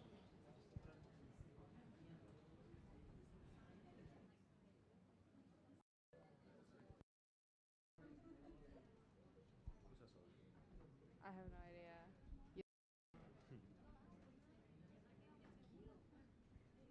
Okay, let's just start the next session. We are now moving on to the next speaker, and we are honored to have a distinguished speaker from Pradita University with us today. Please give a warm welcome to Mr. Jarod Suroso.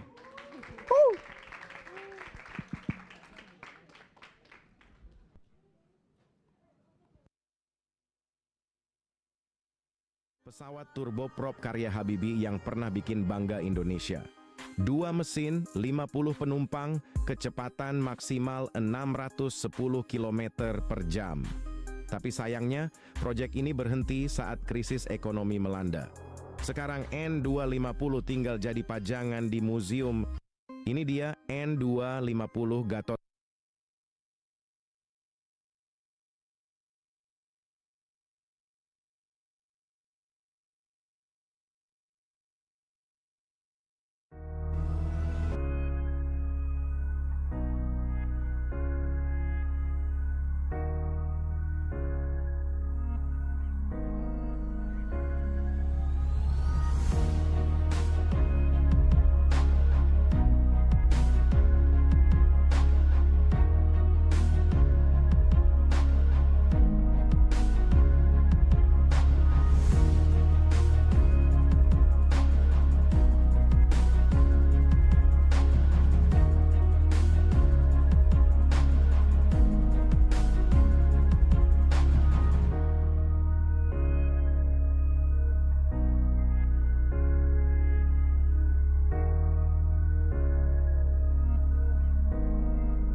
Please give a warm welcome for Mr. Jarod Suroso. Okay, MC. Gray and Luisa. Applause for our MC. Very good. Okay, I present my name is Jarod Suroso. Yeah, I am a lecturer in this university, a lecturer of Department of Information Technology in Predator University. Since 2 years ago, I was in the other university, Bidang Nusantara University, for 30 years ago. 30 years. Okay. Yes. Today I will present my presentation about shaping the next generation with Habibie style. Wow. With Habibie style. Yes. After Pak Rektor, our Rector of Pradita University, present yesterday about how to shape the future technology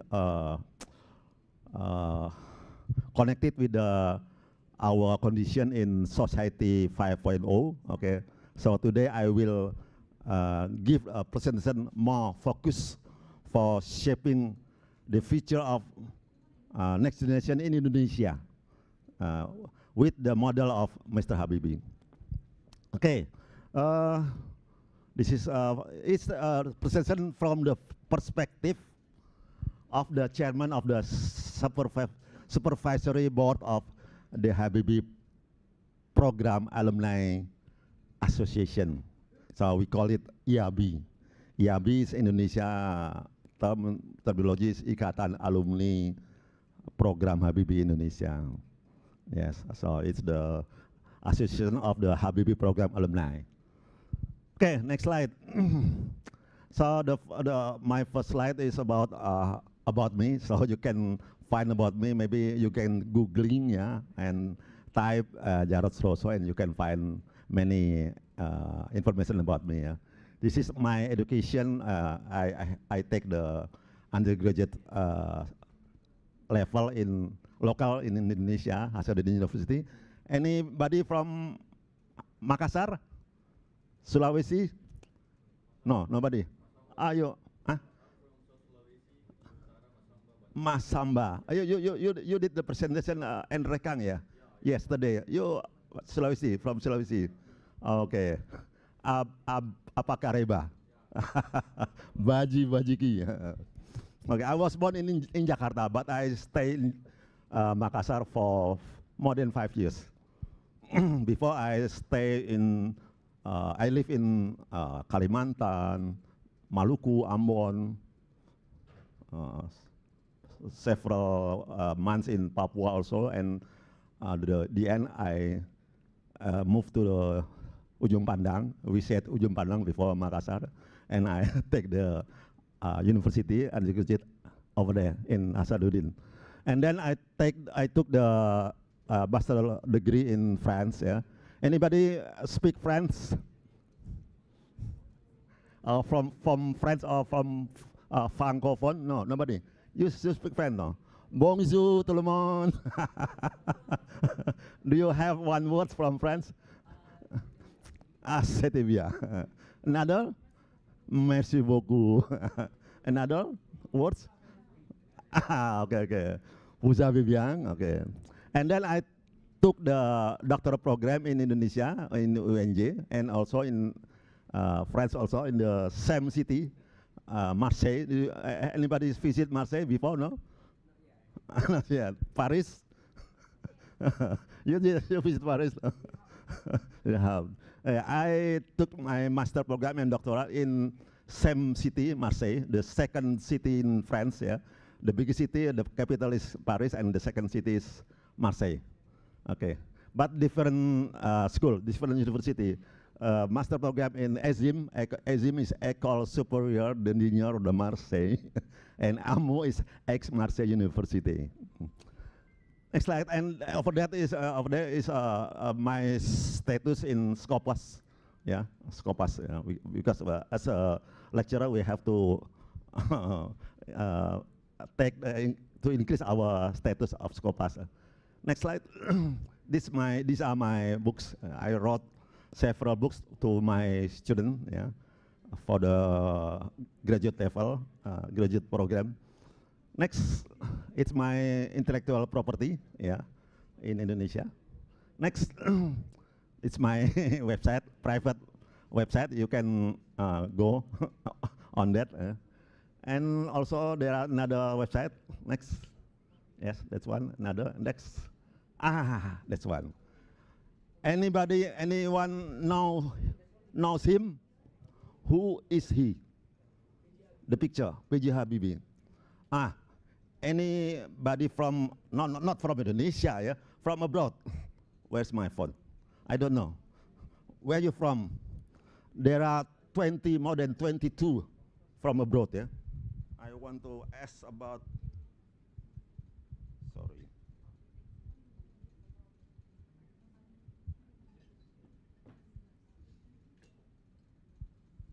Okay. Okay, I will ask to one from, the first is from Afghanistan. Who is from Afghanistan? Your name is Rahman Wali Sahar.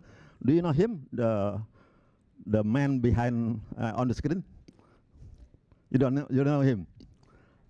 I give the name. The name is Mr. Habibie. Baharudin Yusuf Habibie. Do you know him? No. Huh? No. It's wrong. That's wrong. That's wrong, man. From Bhutan, Narbu Sonam Leden. Do you know him? No. Do you heard the name before? Oh, no. From China, Jiu Guo. Where are you? Do you know him? Do you don't know him? Okay, you can Googling. From India, Garf Sohan. Where are you? Garf. You know him, no?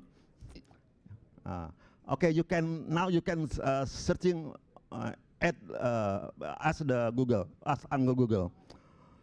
From Indonesia, from Laos, Chilan Hut, Nitfong Clay. Do you know him? No, I don't. From Malaysia, Pang Ing Tek. Where are you?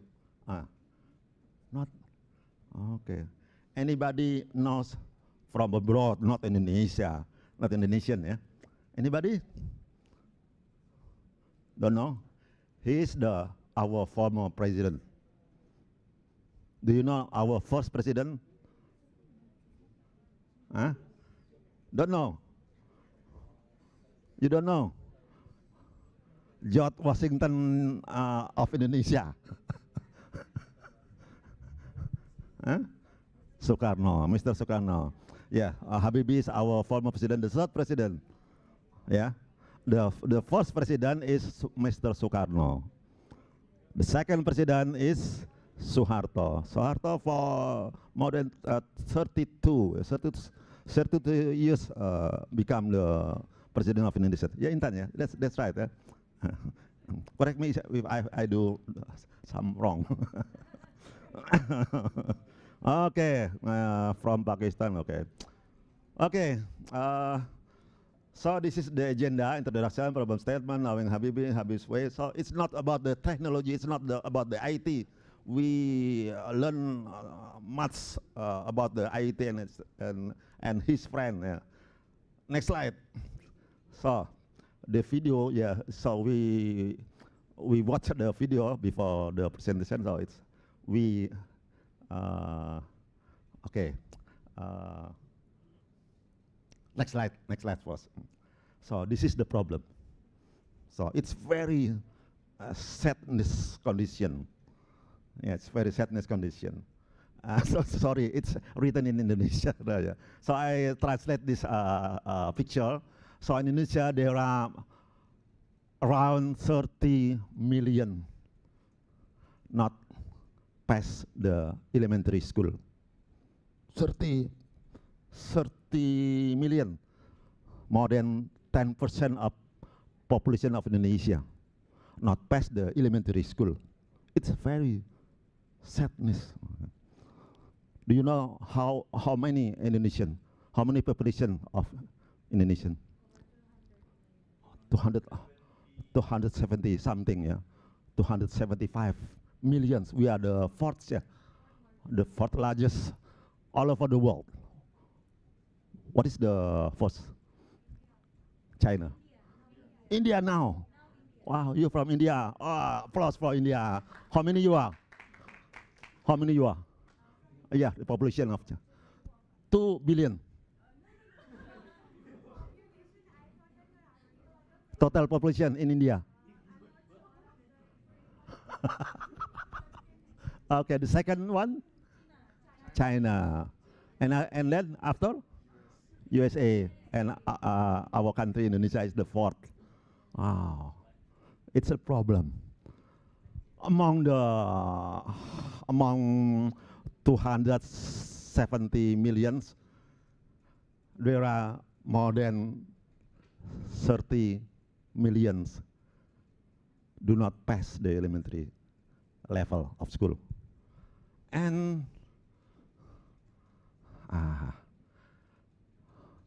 that pass the elementary school is only 663. So how many graduate people in Indonesia? There are only 4 point something %. It's very small number. Yeah, it's very sad. I don't know what about in your country, in developed country, the other developed country. It's the same condition maybe, yeah. So it is our task, it's our role to be the member, to be the fellow of the APNG 18 to make the movement to fix this problem. Are you ready? Okay, it's your task. You are. Next slide. Next slide. Next slide. Where's the operator? Okay, APNG as we go. Next. You know, no. So this is the number of international students. How many students, international students are there in the world? 4 million international students and 2 million in the year of 2010. So it increased twice. Yeah, it's increased twice. We have now 4 million international students all over the world. So, yeah, so it's a big number. So it's include all of you. So you are now include the to be the international student that come to Indonesia. Is it? Isn't it? Yes. Yes, of course. Yeah. Next slide. So destination country for international student.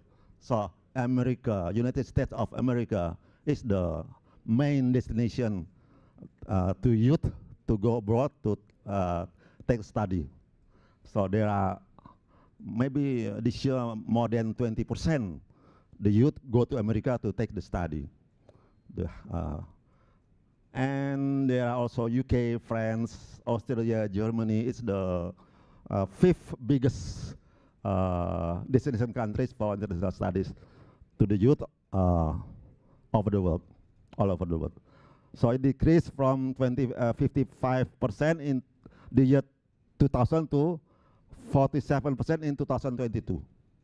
It decreased, not increased. So it's a problem. Yeah. So what's the problem? It's cause of the budget, financial, or the motivation? Do you think? Very complex, yeah. Okay. Oh. How many the budget to get the undergraduate level in America, for example, in the public university? How many? Anybody have the experience? I don't know, because when I took my study in France, I have the scholarship. I don't know how much did the government pay. I don't know. But anybody knows has the experience how many the cost to take the undergraduate level in America, for example? Anybody has the experience? Intan, did you get? UK, but it's scholarship also. Do you know how much the budget?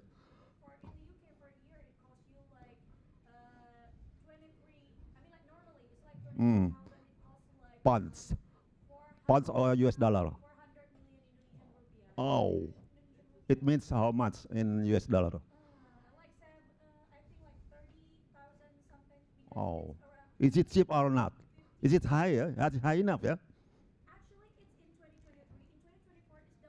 It's double. Wow. It's cause of the crisis in UK. Cause of Brexit maybe, yeah? But because UK is not belongs to European, yeah. Okay. I took my study in France in 1991. Yes, before European Union. So we have also the franc, we have the mark, we have the pesetas, yeah, yes, not the same currency. So this is the problem. Next slide. So top 10 countries sending international students. So China, applause for China. You have sent the most top 10 countries sending international students to take the study abroad. China. Wow. So it means what? It means what? It means the government prepare the next leader. The next leader, isn't it? How about our country, Indonesia? Nah.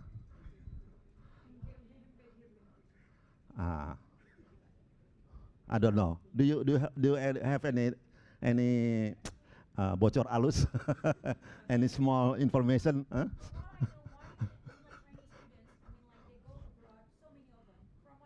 Yes. Yes.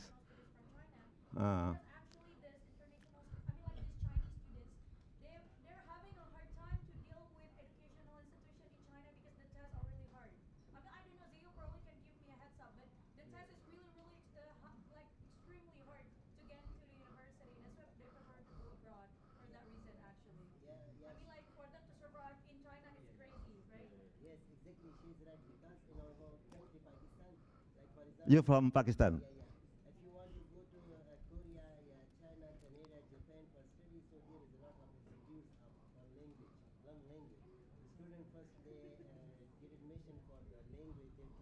So, yes.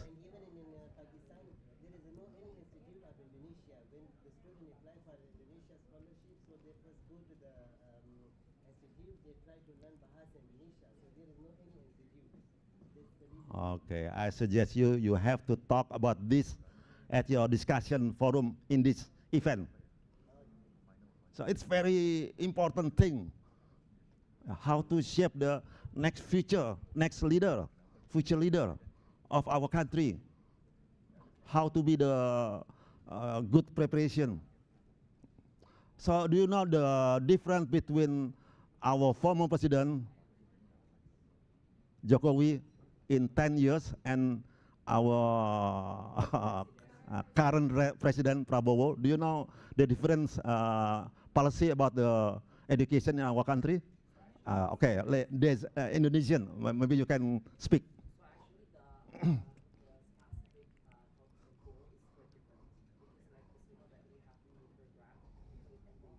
Mm. Mm.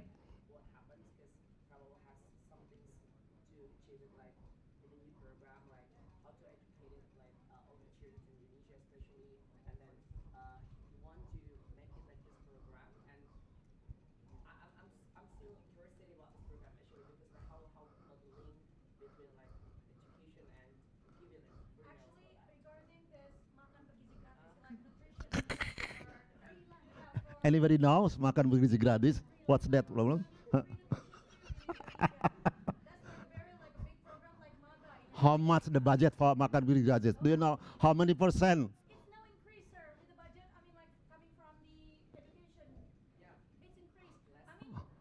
Okay, Intan from Jakarta. You from? Bogor. In the left side, any have comment about the budget of education in our country? You? You. You from which city? Central Java. Central Java. Where is? Oh, Purwokerto, yeah. Ah, okay. The problem that But you stay not in Indonesia. You're hungry. I know it because Okay. in Jokowi era they sent a lot of students to study like 1 semester as a student exchange program in Europe, and my university also received 100 students from Indonesia every year. But after Prabowo, they cut and delete this program because they just focus on the. That's the problem. Very good. Thank you very much. So next slide. Okay, we the time is not Indonesia. The number of Indonesian students studying abroad for years is estimated at around 30,000 people. Include you maybe. Include Intan maybe. Yeah? You Intan. You include here. Yes. Is it big enough or not? This number? No. No. No. Comparing with our population, it's very small. We have to increase the number. It's my dream since several years ago. Next, Habibie Scholarship Program. I am the one that have the scholarship from Habibie. So I'm very close with him. No.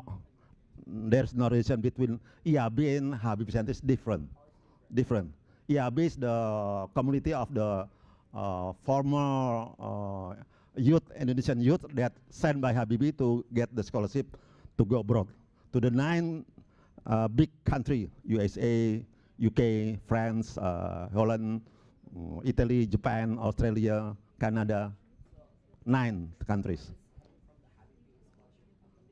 Yes. Yes. Okay. Yes. Yes. Yes. At that time, Habibie is not the president. He was the Minister of Research and Technology, Indonesia. Yeah, in Indonesia. For maybe 20 years, maybe, as the Minister of Research and Technology. Yes. Yes. Indonesia sent 4,000 youth, Indonesian youth, to go abroad to study abroad with the scholarship from the government, of Indonesia. You know how many? 4,000 means 1,500 for the level undergraduate and 2,500 people to the graduate and postgraduate like me. Because I took the undergraduate in Indonesia in Ujung Pandang, I took the master and doctoral in France. So there are 1,500 for undergraduate and 2,500 for graduate program and doctoral program. So it's a big number at that time, not at this time. How about with of this time? How many students sent by government of Indonesia to study abroad? With the program LPDP, yes. You know, those who come abroad, yeah, there are a unit in our government under the Ministry of Finance, yeah. The name is LPDP, Lembaga Pendanaan, yes, Endowment Fund, yeah, of the government, LPDP. It's not, but it's not. It's very different with the program of Habibie. Because what? Because in LPD program there's only like a twin double program like that. 1 year Indonesia, 1 year abroad. Not 100% double degree. So there's no full scholarship for master or undergraduate like undergraduate along 5 years abroad, or master program for 2 years, or doctoral program for 4 or 5 years abroad. That's not like that. LPDP is just only, you know, it's not the budget from the LPDP, it's only the apa itu, bunga? Interest. It's only that interest that be used to send the people, not the budget, not the total budget. The budget stay at the in Lapang Banteng at that office, but they use only the interest of the budget of LPDP. It's very small.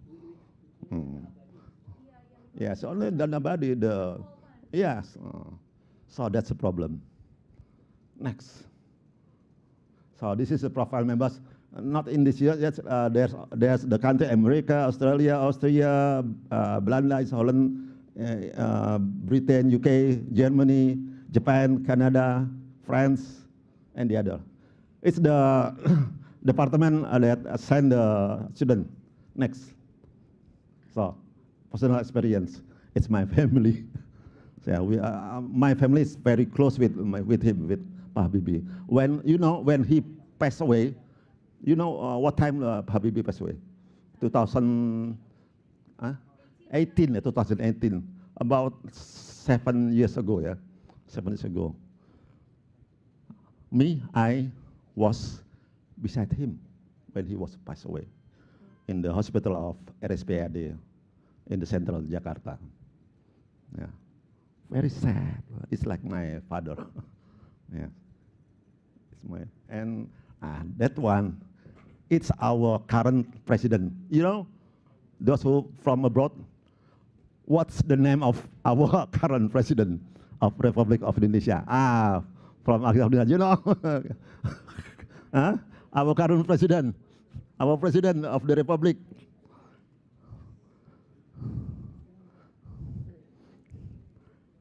From Pakistan, our president, know him? At the right side? What's the name? What's his name? Prabowo,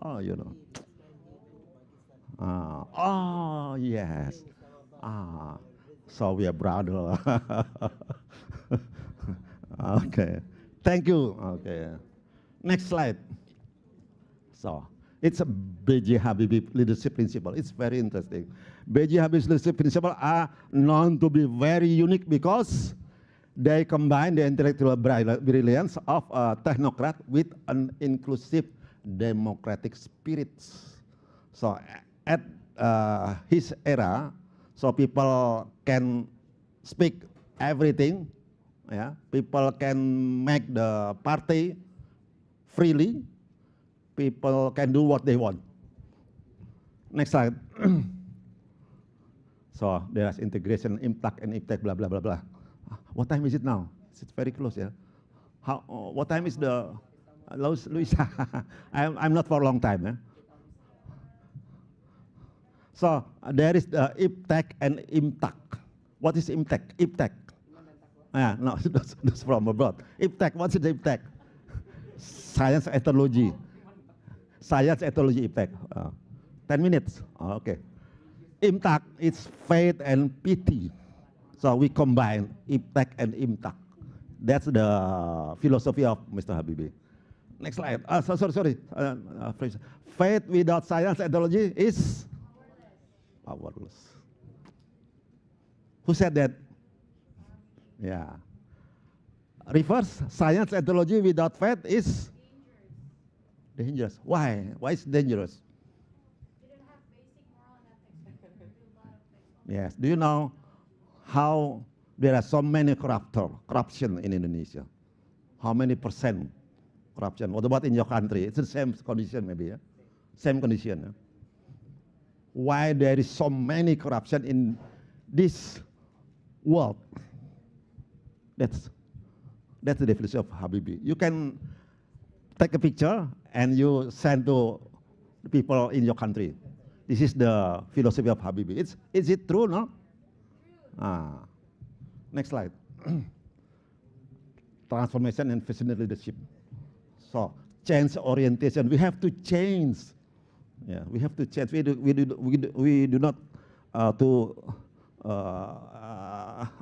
comfort zone, in the comfort zone. Yeah? Technological independence. No. So this is the principle: starting at the end, ending at the beginning. I was one of the certification team of to building the airplane that in that video. I'm one of the engineer that built that airplane. Yes. You know how many engineers are there to create one airplane? More than 20,000 engineers to build one airplane. Yes, I am a member of certification team to design, to create airplane made by Indonesian people. So there are so many people that contribute to this team. Okay, so starting at the end, ending at the beginning is the principle of Mr. Habibie to develop something. Yeah. You know, Habibie, beside he was the minister, he was also the chairman, the CEO of several institutions that develop the high technology department to develop something, the high-end technology. Okay, next. Next. The last 5 minutes, there's next, the last one. Next, the last one. OFP, STMDP, and the state is the name of the program of scholarship at that era. Yeah, I am the one of the program OFP. OFP, the Overseas Fellowship Program, is the program of Mr. Habibie to give the scholarship to study abroad. There are another program, STMDP, state. Yeah, this is the other program. Next. Okay, quiz. The first one is for those who come abroad, not for Indonesian. There's a prize. How many? I have $50,000 for you. Who get answer to my first question? Okay, ready? For those from abroad, not from Indonesia. For Indonesia, the second question. The first question is for those from abroad. Ready? Where was Habibie born? The name of the city. Ask Mr. Google. You can ask Google. Hey, raise up. Which one? You, yeah? Your name. Where are you from? Your name? Silent. The answer? Bandung, not right.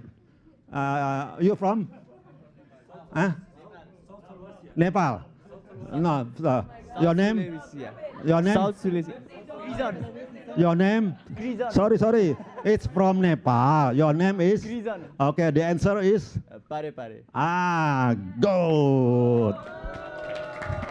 Your name is? Tizon from Nepal. The answer is very good. Correct. You have $50,000.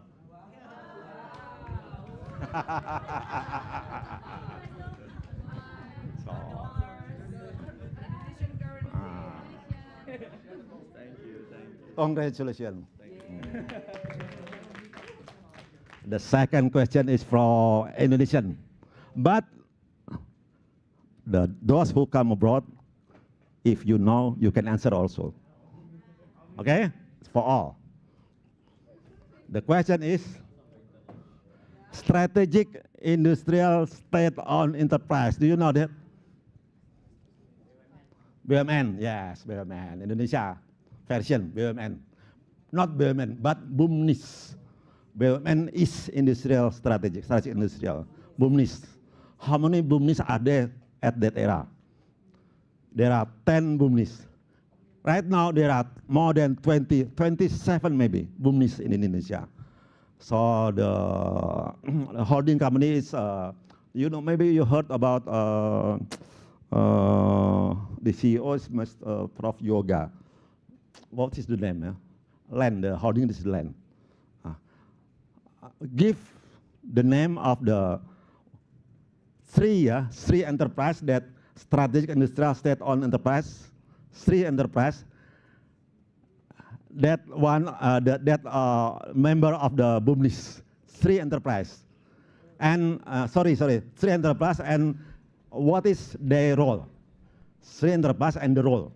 You from the city? Philippines, you know. Sure, I'm not sure. I'm not sure. You're from Philippines, your name's? Emmanuel. You know about Indonesia. Wow. Applause. Huh? But it's Indonesia, but stay in the Philippines. But you're the delegation from Philippines, yeah? It's okay. Okay, Indonesia and Philippines, no matter.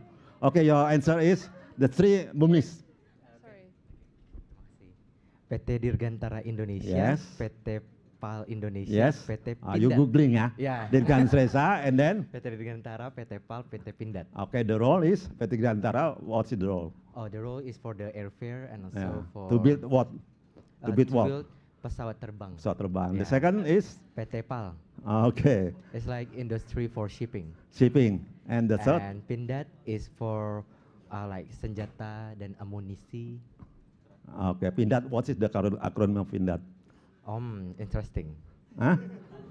Pindad. What's the acronym of Pindad? Let me search. Okay. Singkatan apa Pindad itu?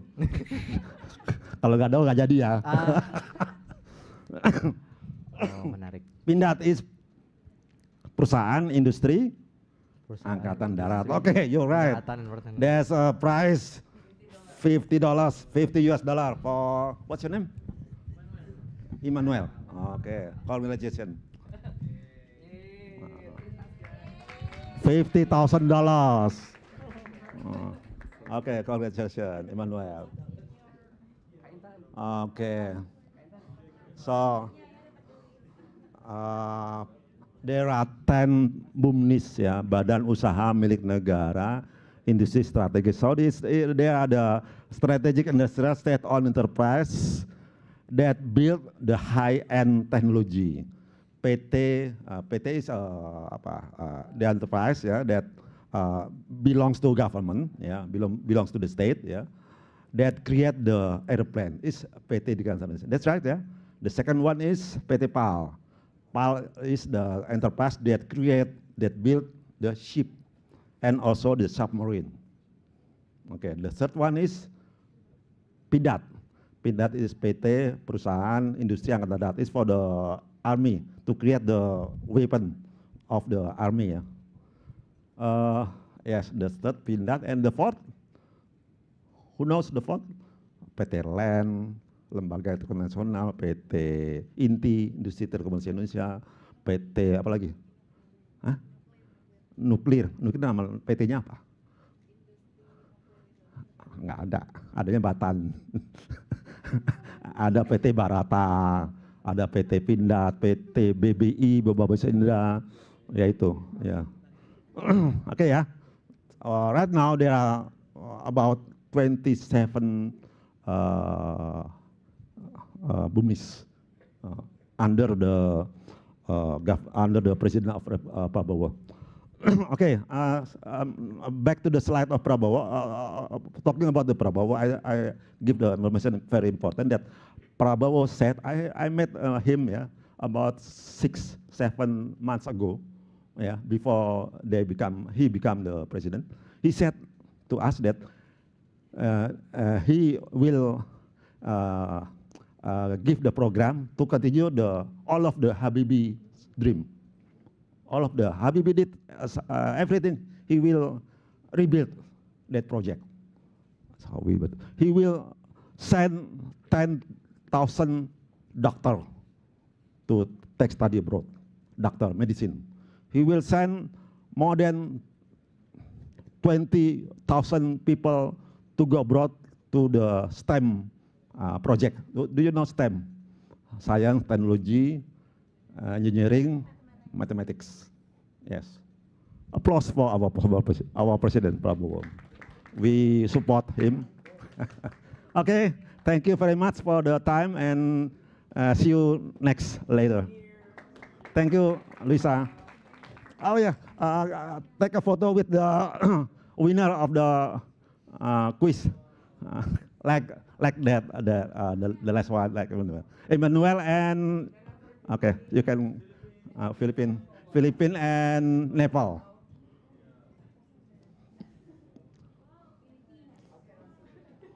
Emmanuel, you were born in Jakarta? No. Huh? How long have you been? Huh? Years in Philippines. But you work in Philippines, right? No, no. Okay. Mana, where's your prize?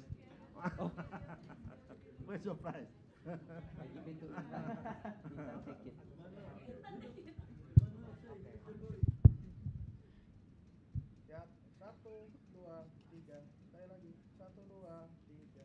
Okay, applause for Emmanuel and Rizan. Rizan. Okay, thank you very much. Thank you.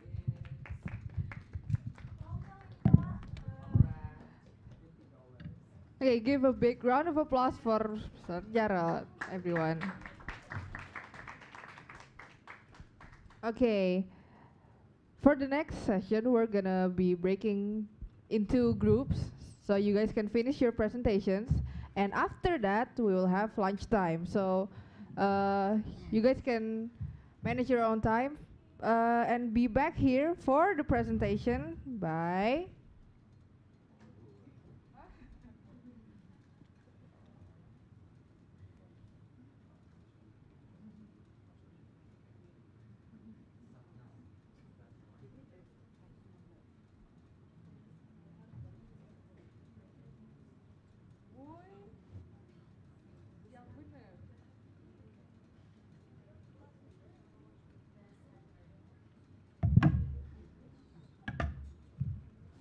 Premium is ad-free.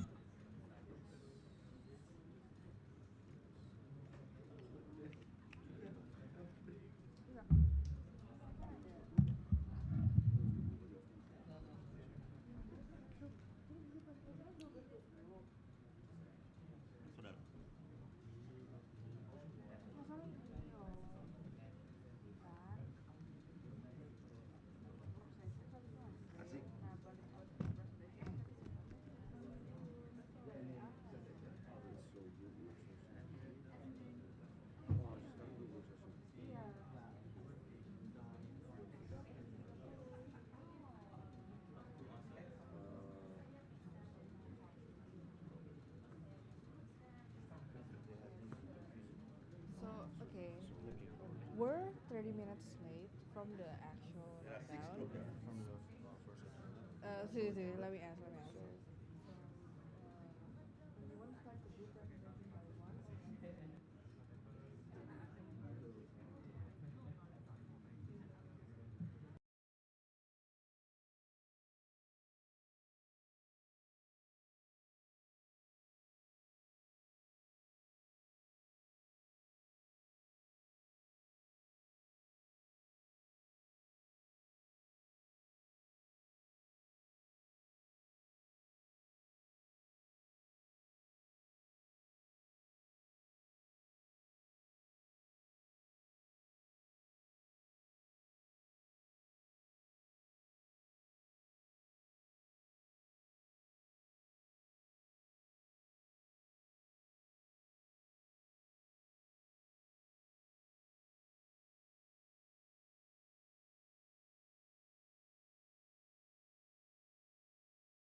right now. Okay, so you won't be able to. Ah, okay. So do you?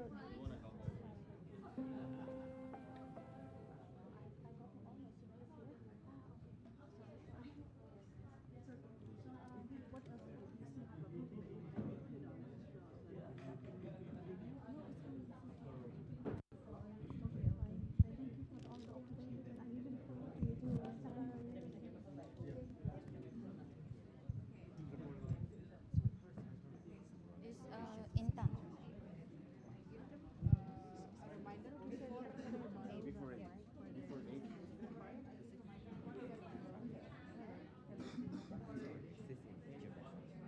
Hello. Okay.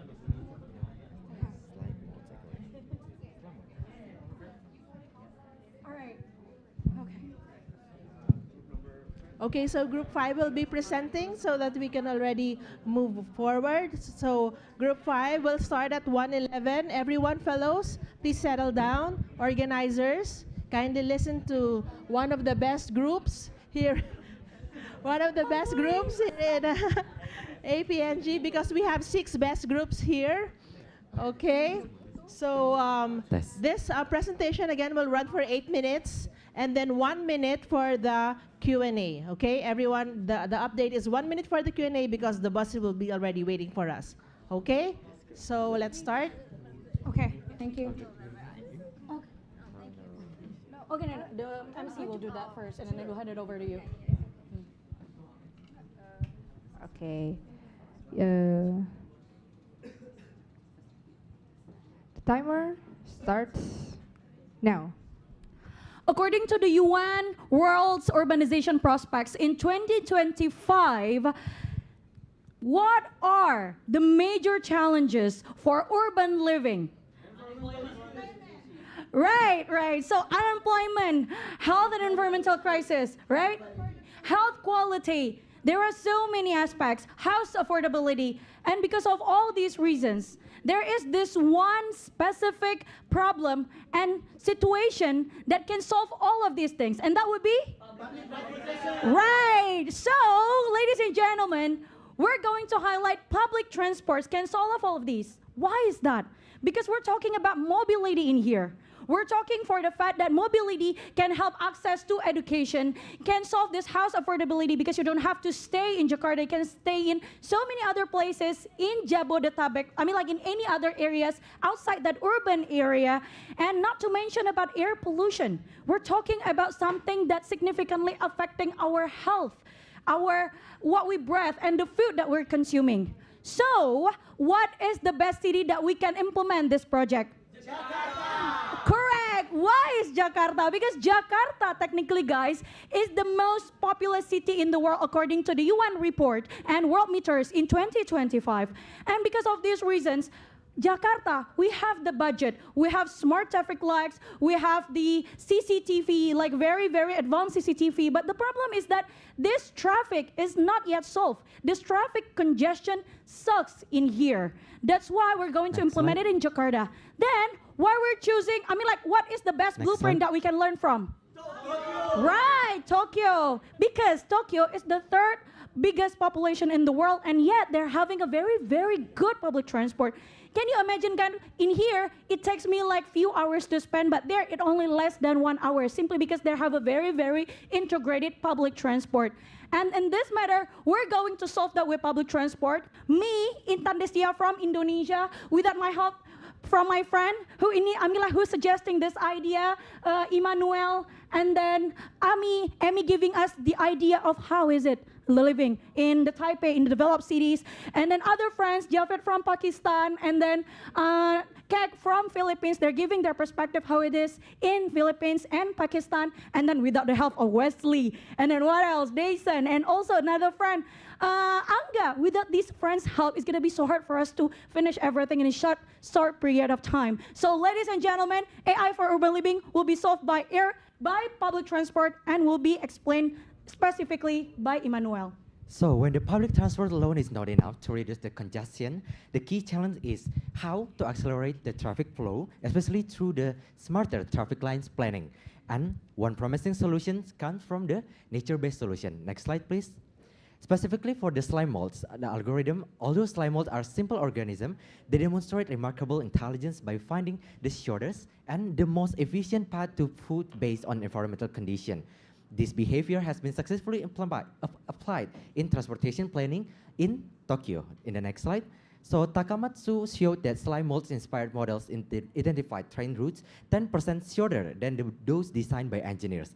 Takachiwa further found that optimizing both routes using this algorithm reduced travel times by 15%.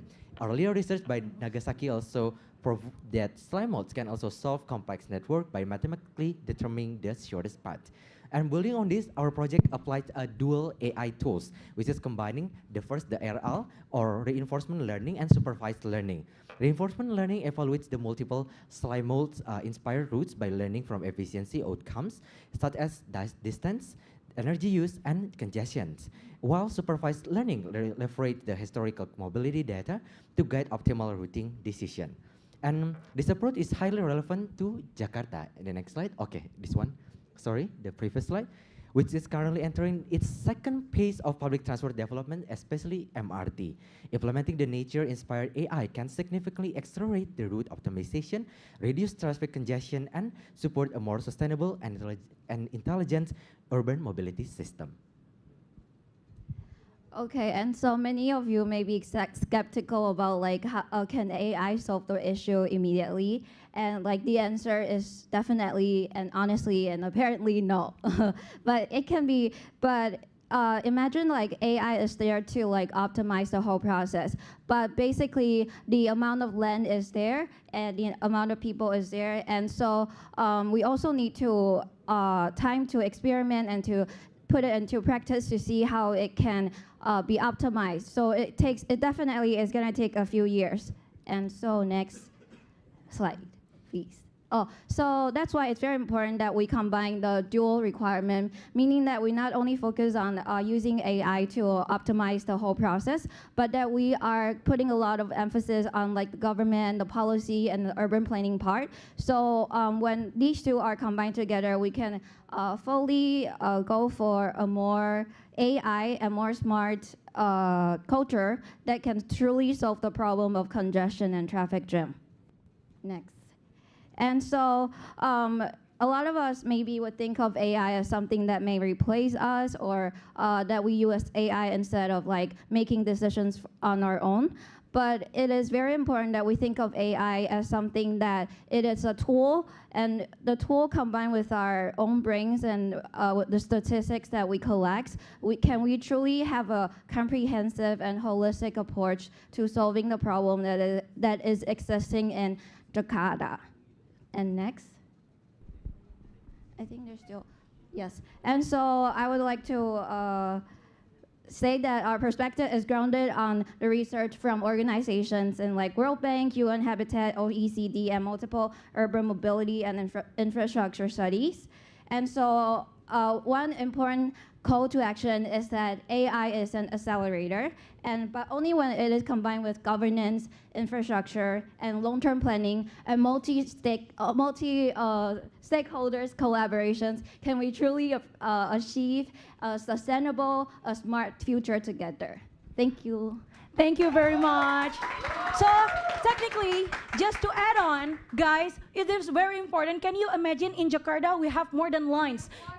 Yeah, we have more than lines in order for us to live in the city. It's not that crowded anymore. People can live well in here. Our mobility will be sufficient, and by the help, by the blueprint that we learned from Tokyo, we can implement it right away. We can help solve this urban living issues, and that will be mobility through affordable public transports. That's what we're going to do in Indonesia. Thank you.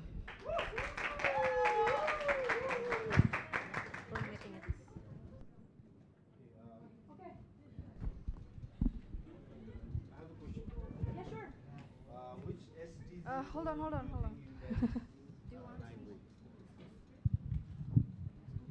The SDG goal that you guys are aligned with, which one do you think? SDG.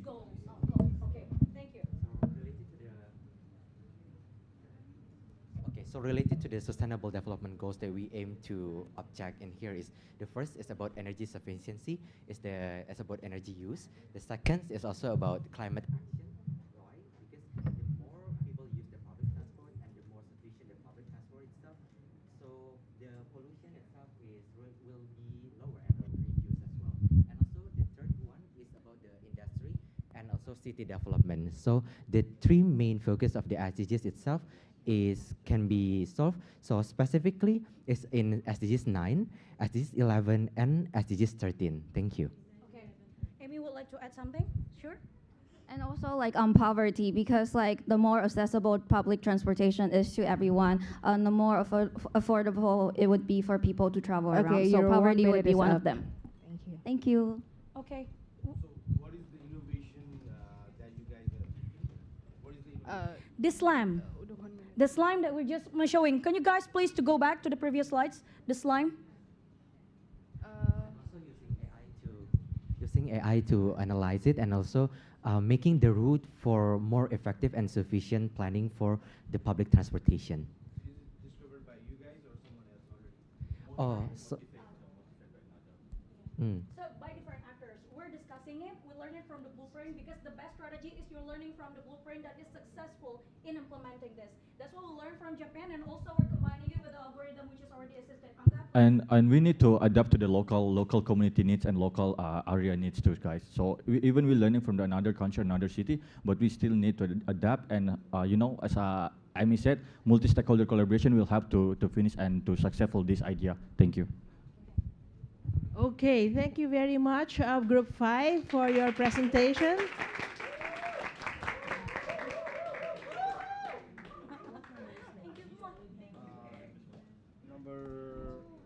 Okay, Group 2, please get ready for your presentation.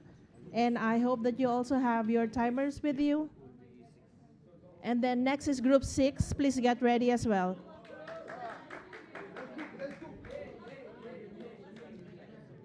Okay, who will be presenting? Maybe we can start.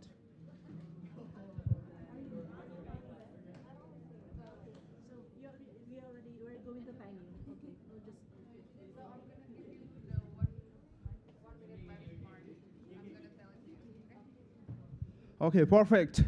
Good afternoon, everyone. So our target is to learn for fun by gaming, no boring one, okay? So we are now Let's Cook to everyone. Yeah, so let's begin. Okay, today we are going to show off you about how we can turn the most boring content textbook into the most addictive game. And not by changing students, but by changing how knowledge behaves.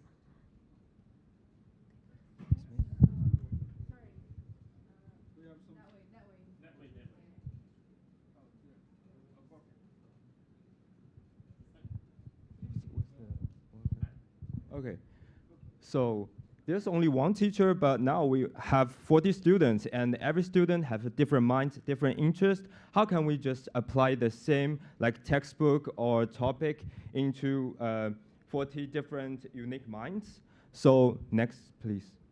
So,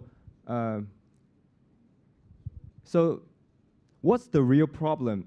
First, the engagement crisis. Now we have TikTok, Instagram, and all the games that rob all the attention from the children to the school. So, and we lost the war if we don't get attention from the children.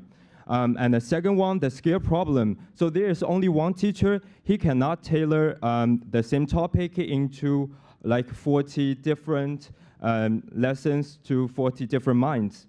And the third, the one-size-fits-none model. Now we have the same textbook. How can it be personalized under our generation of AI-generated contents?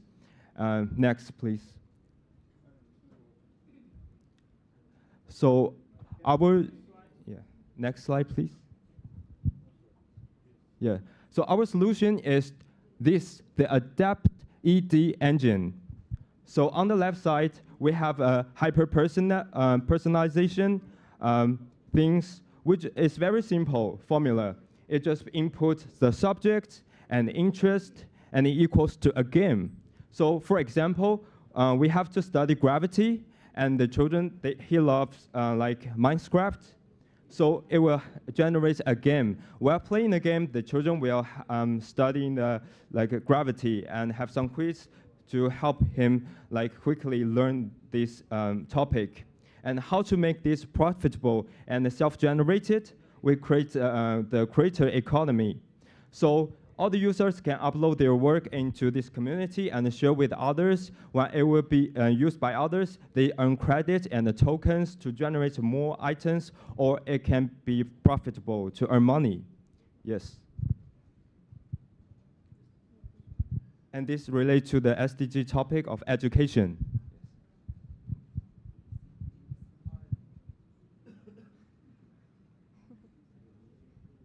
Next slide, please.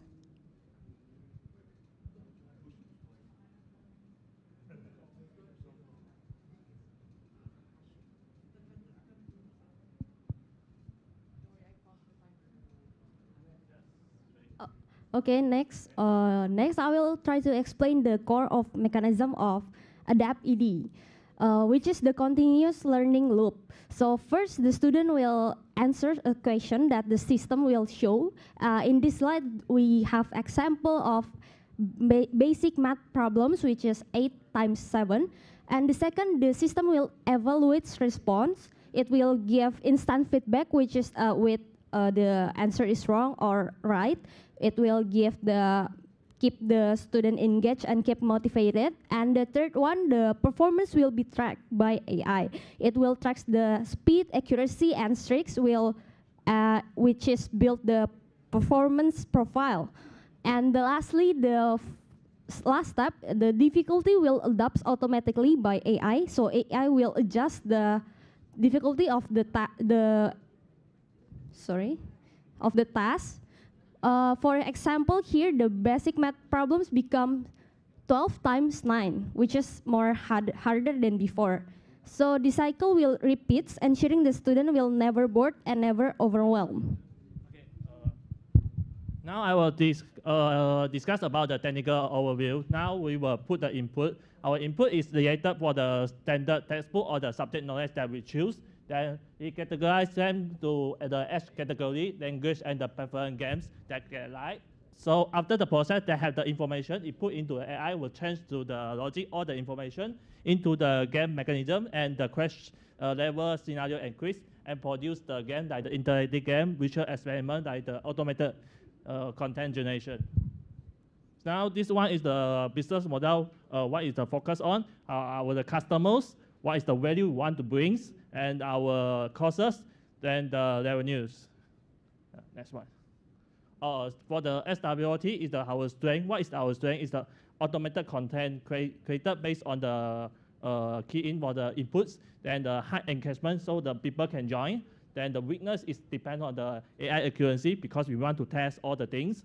For the opportunity, we have more focus on the global market partnership with the school or have the publisher at the starting. Or for the tricks, they have the traditional education that have the system and want to have a big gaming studio to entering there. So perfect. So how is growth transaction work? So our first year revenue, we are planning to like 25,000, we can say US dollar.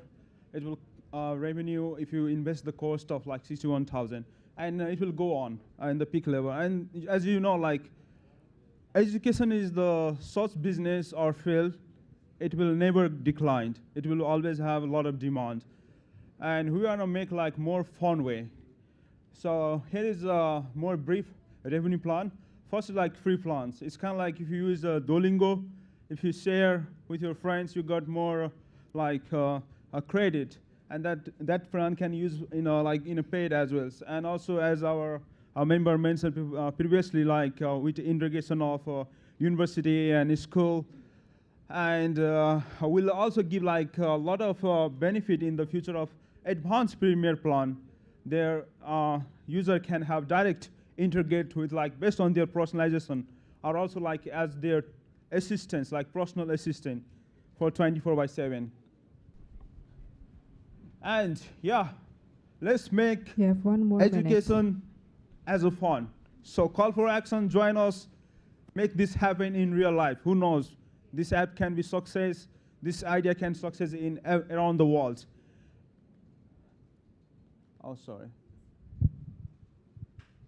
Okay, my part will maybe a little, but yeah, to sum everything up, education doesn't need more textbook, it needs better experience. With us, Adapted or Adapt ED, we turn learning into game, accessible, engaging, and scalable for every student. Let's make learning something students actually want to play. From us, Group 2, from Chacha, Rocky, Ziu, I'm Naila, Nisa, Pang, and Keisha. Thank you for your attention.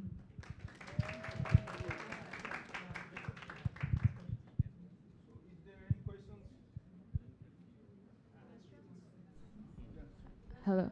I have 2 questions actually. So the first one, I would just like to clarify about the content creation. I think you're incentivizing it, so it's open. Other people can create the content.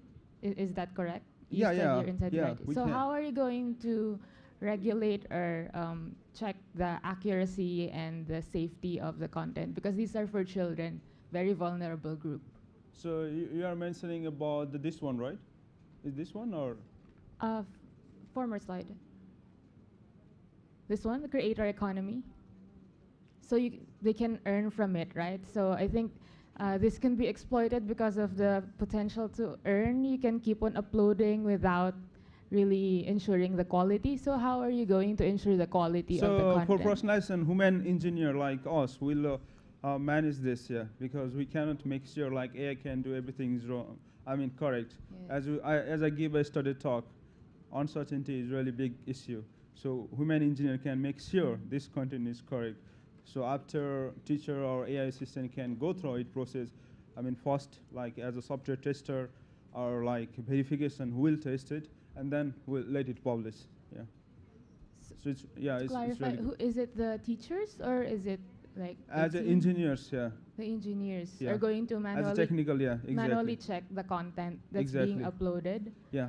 It will also verify by the AI and plus human, because sometimes AI can do wrong, right? Most of Yeah. the time. Yeah. I think just the cooperation between teachers and also the engineers, all the things are important because we design the apps, we check all the policy. It need the cooperation for all the things. So when the starting, maybe we put the test for the other people's. Is it the content true or not? Or content is it? If not true, we can delete it because we have the H category, right? So we limit for the content that have like the filter, all the things, right? Or we set the category. So maybe that kind of people we cannot touch this one. This kind of people we cannot touch this one. We just category them. Is it? Okay, and then just a shorter question. Where did you get your values for your projection? Like which one? This one? The revenue projection. Revenue projection is like our estimates goal based on the research. We read some of the article paper in Based on what market? based on the market of 2026 until now. Which market? Who's using this? Which country? Like most of the company, if you see in China, we have a lot of AI education, This is AI based on education. China. Yeah, Y- based on you're China. basing it on expecting if you're launching in China. Exactly. Okay, thank you. Okay, have a good day. Thank you very much for listening. Yeah. Amazing job for Group 2. The next group will be Group 6. To Group 6, the stage is yours.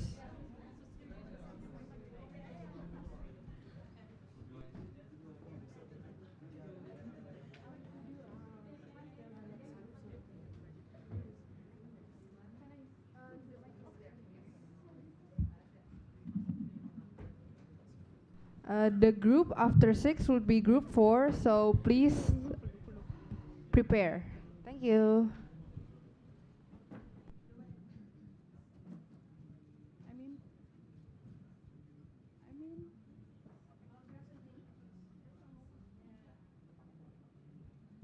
Oh.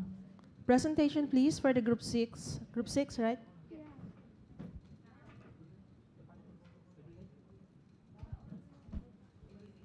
Okay. Okay, your 8 minutes starts now. Okay, good afternoon, everyone. Today we are with Group 6, AI for Social, Ethical, and Cultural Dimension. We link with the SDG 9, 10, and 16. So before we get into the slide, have you ever got a cyberbully before? Okay, have you saw someone who got a cyberbully? All right. Next slide, please. Okay, so this is what happened in social media nowadays, and I believe that it's not just only Thailand or Indonesia, but also in Asia Pacific. So we found a rage bait, misinformation, mental health impact, both and big negative social issue that we found nowadays. Next, please.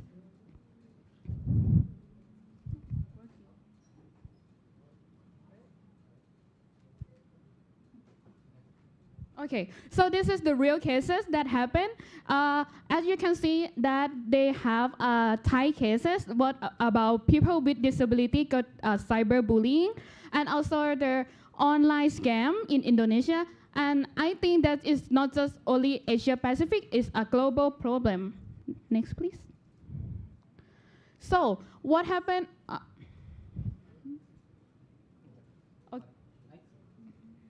So we come up with a solution which is called Ethos. Ethos is a socially aligned and responsible AI lens. So it's an application that we will solve the why, brain rot, and the bot noise. So we link with the SDG 9. Next slide.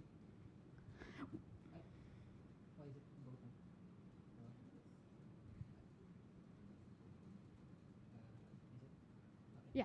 Okay, we link with the SDG 9, industry innovation and infrastructure, because we're responsible and inclusive AI innovation. And we also responsible for SDG 10, reduce inequality, because we talk about being discrimination. And we talk about SDG 16, peace and justice, protection and human in digital and ethical. Next.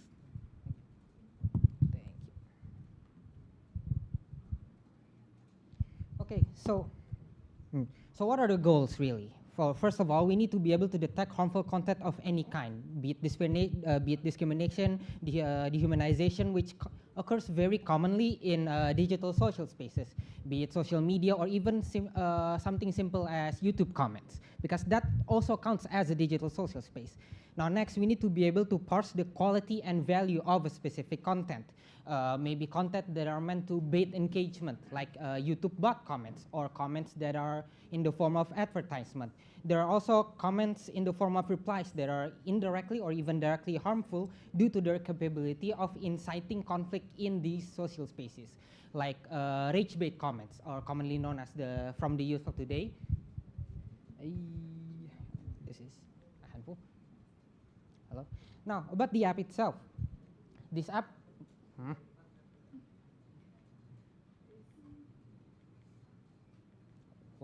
Why does it keep going backwards? Hello? Hello? Hello? Okay, the slide is a bit broken. Apologies. Hello? Hello? Okay, so this application will be powering itself on a CNN AI model due to the CNN known capabilities of being able to parse contents for specific values and being able to output something depending on how you train this LLM model. Apologies, CNN model, not LLM. Now this application will be able to be run alongside your browser as a way for the user to, let's say, they're opening their usual social spaces, be it Instagram, Twitter, or even YouTube comments. They are capable of simply pasting their comments, or as been explained earlier, it should be able to simply scan the entire pages on its own, so that the users will have to not worry about what kind of contents they will be seeing. The AI will be able to curate and show them the true nature of specific digital spaces. Let's say they are opening a YouTube comment that's filled with bot comments. Hold on. Okay, this application will be relying on a dashboard from the let's say, developer point of view, so that developers and communities that are related in ensuring the ongoing of this application is capable of studying from the usage of this application. So not only the users are getting an advantage of this application, but people that are in charge of the social spaces, they will be able to understand the nature of the social spaces that they themselves are running, being able to see how this AI score these social spaces for discrimination and any other cultural and ethical issues. Now, how does this help Society 5.0? To very simplify, the end goal will be to reclaim attention on and dignity of the Society 5.0, improving the mental health of youth of today and people using the internet, reducing severely the amount of discrimination in these social spaces, and creating a space that could create healthy discourses and healthy arguments by completely deleting comments and content that has zero value for something positive in the future.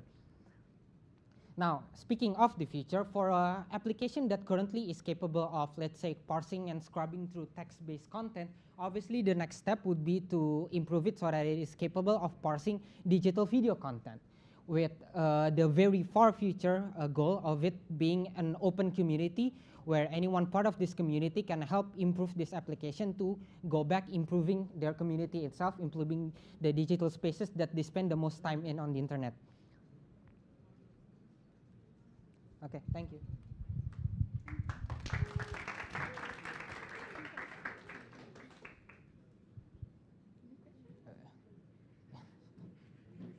Now it's time for the Q&A.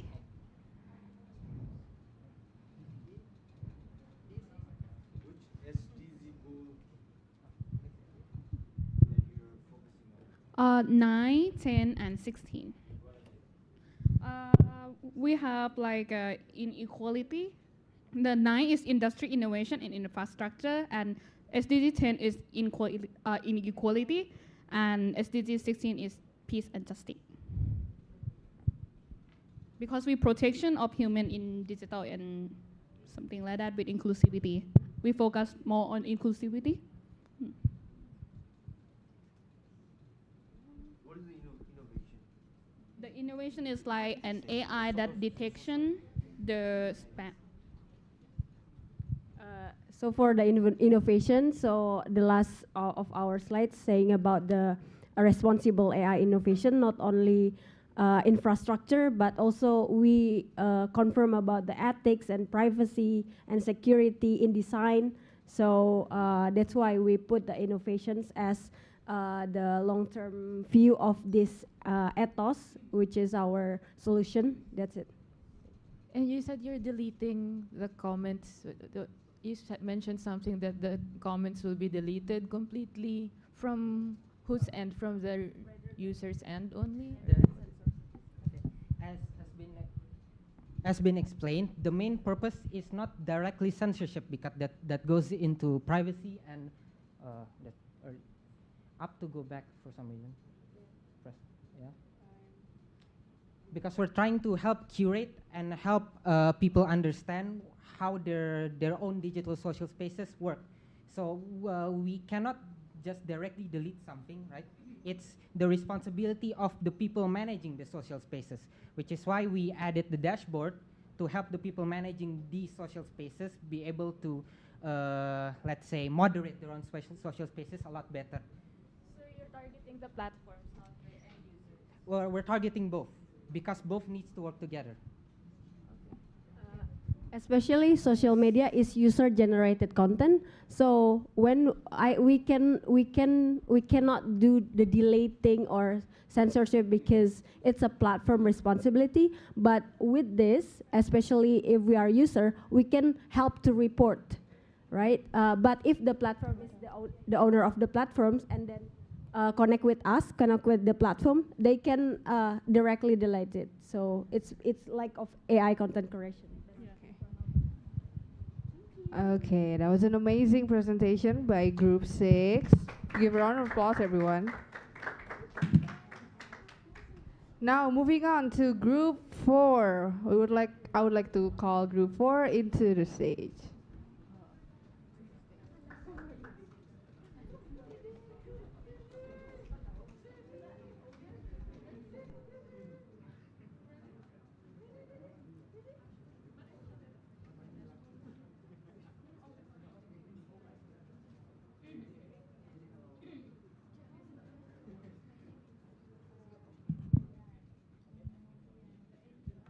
Hello?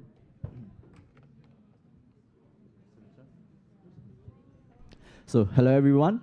I would like to start by saying that climate change is not just a future scenario now.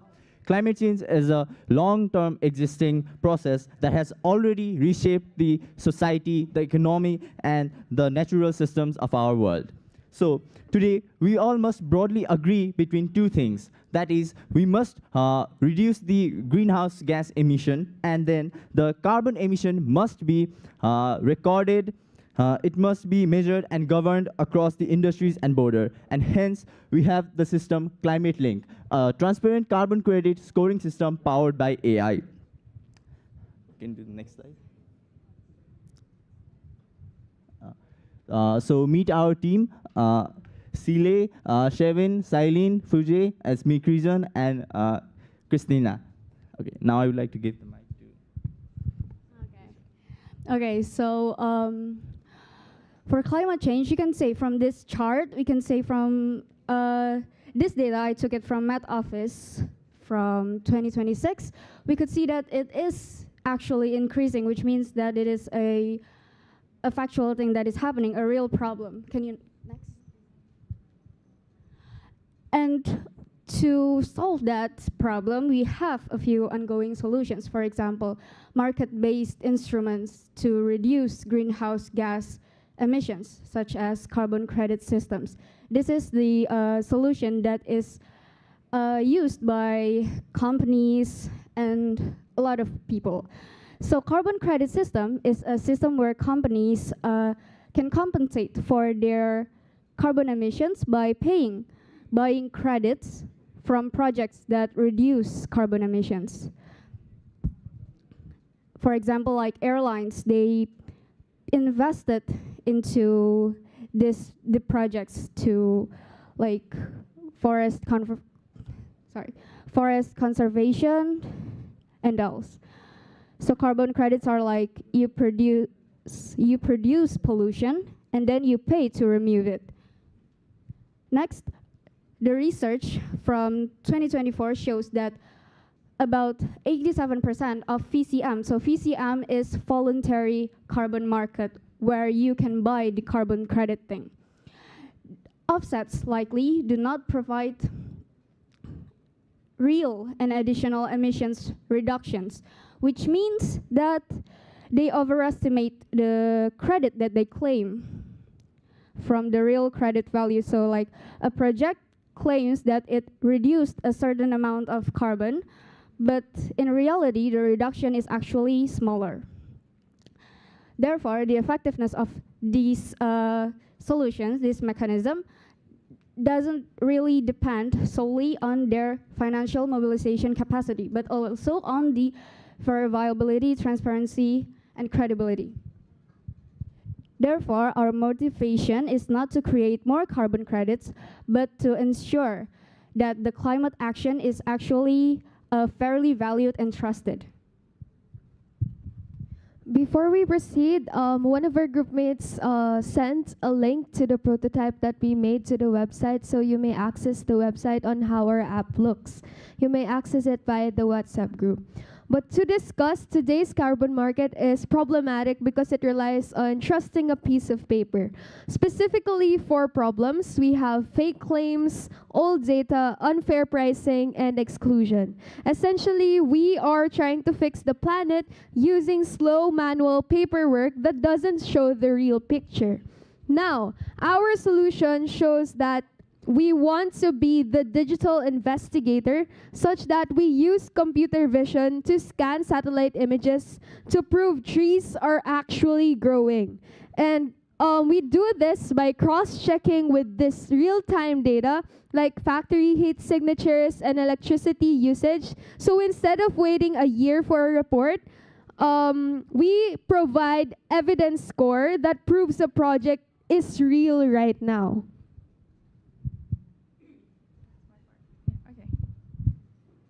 So, hello everyone. So, okay, in this part, our methodology is what we call ECS. So ECS is something like a lie detector to check,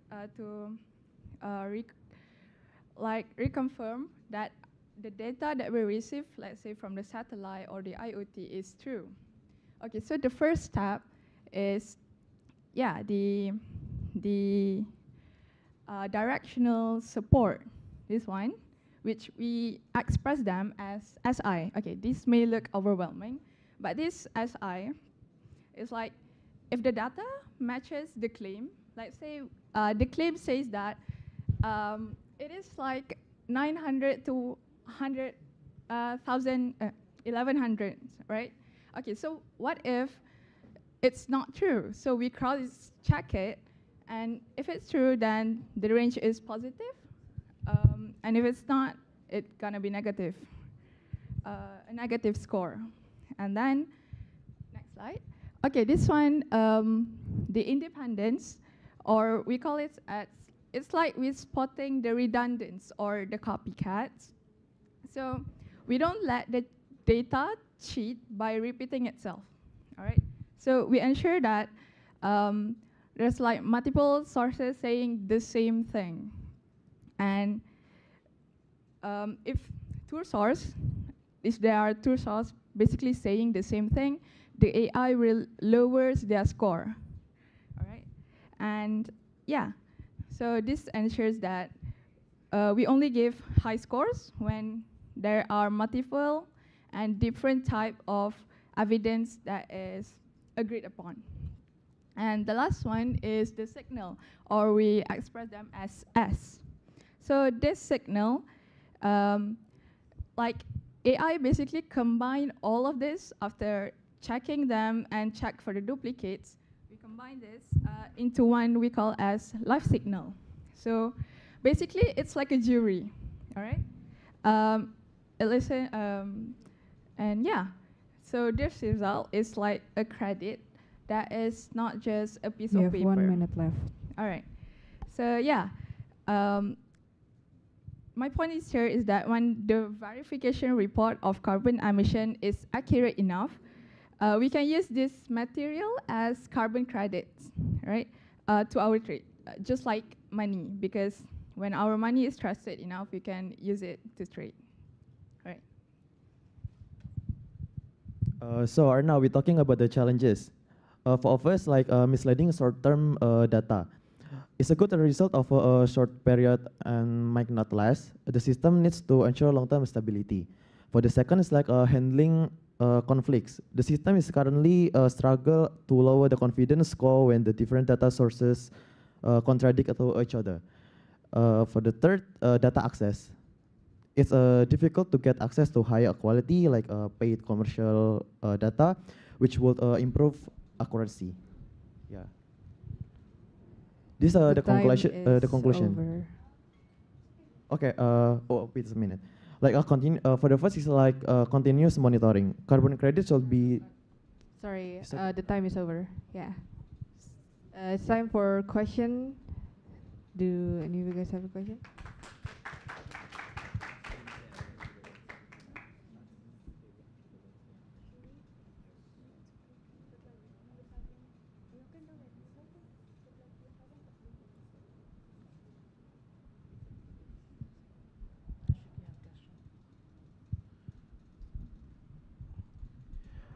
How do you think your system is scalable and measurable exactly about regarding the accuracy and your precision, whatever?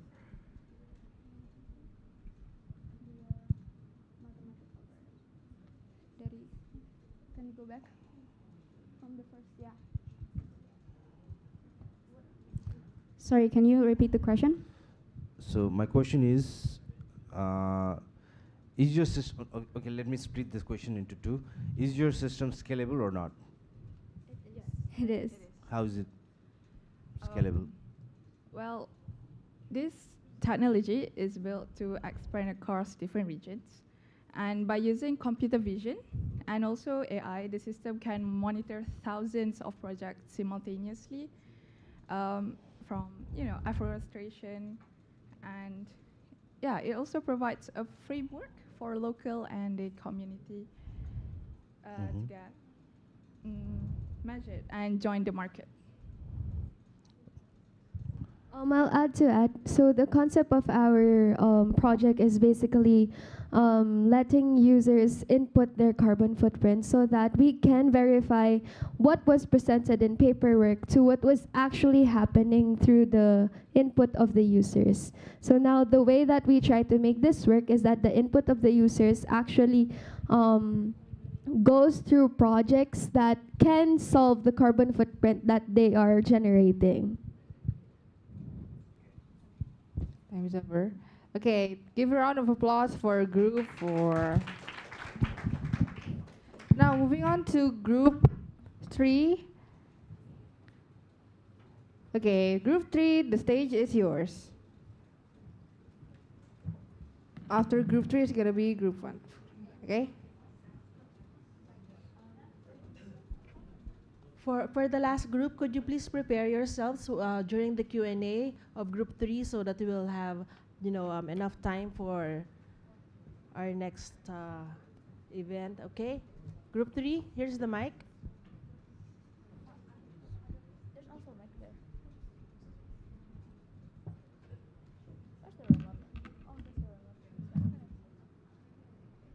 there. Hello everyone, we're from group 3. So, in 2018, the sensors were silent, but the wave was not. Why? So on December 22 and 2018, a tsunami struck the coastline of Banten and Lampung, claiming over 400 lives. There was no earthquake warning, no sirens, and no time to flee. Why? Because our current detection system were listening for tectonic shakes, not the silent collapse of anak Krakatau's flanks. We are from the group 3. We are going to propose Sagara Next Sense in SNS that's leaning into SDG 9, 11, and also 17, which propose a paradigm shift. Instead of building new, vulnerable sensors, we light up the existing dark fiber optic cables on the ocean floor to create real-time, high-speed detection grid. We turn the passive cables connecting Java and Sumatra into a continuous coasting sensing shield that detects landslide, earthquake, and also tsunami waves millisecond after they begin. Okay, so next slide.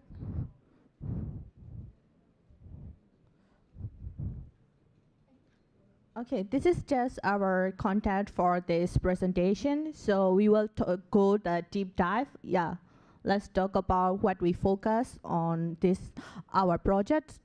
Next slide. Okay, so what we focus is like Sunda Strait is a complex multi-hazard zone influenced by earthquake, volcano activities, and submarine landslide. So it has many problems. So Indonesia tsunami early warning system is highly effective for seismic tsunami, which caused by seismic tsunami, but is a critical blind spot for non-seismic sources like landslide.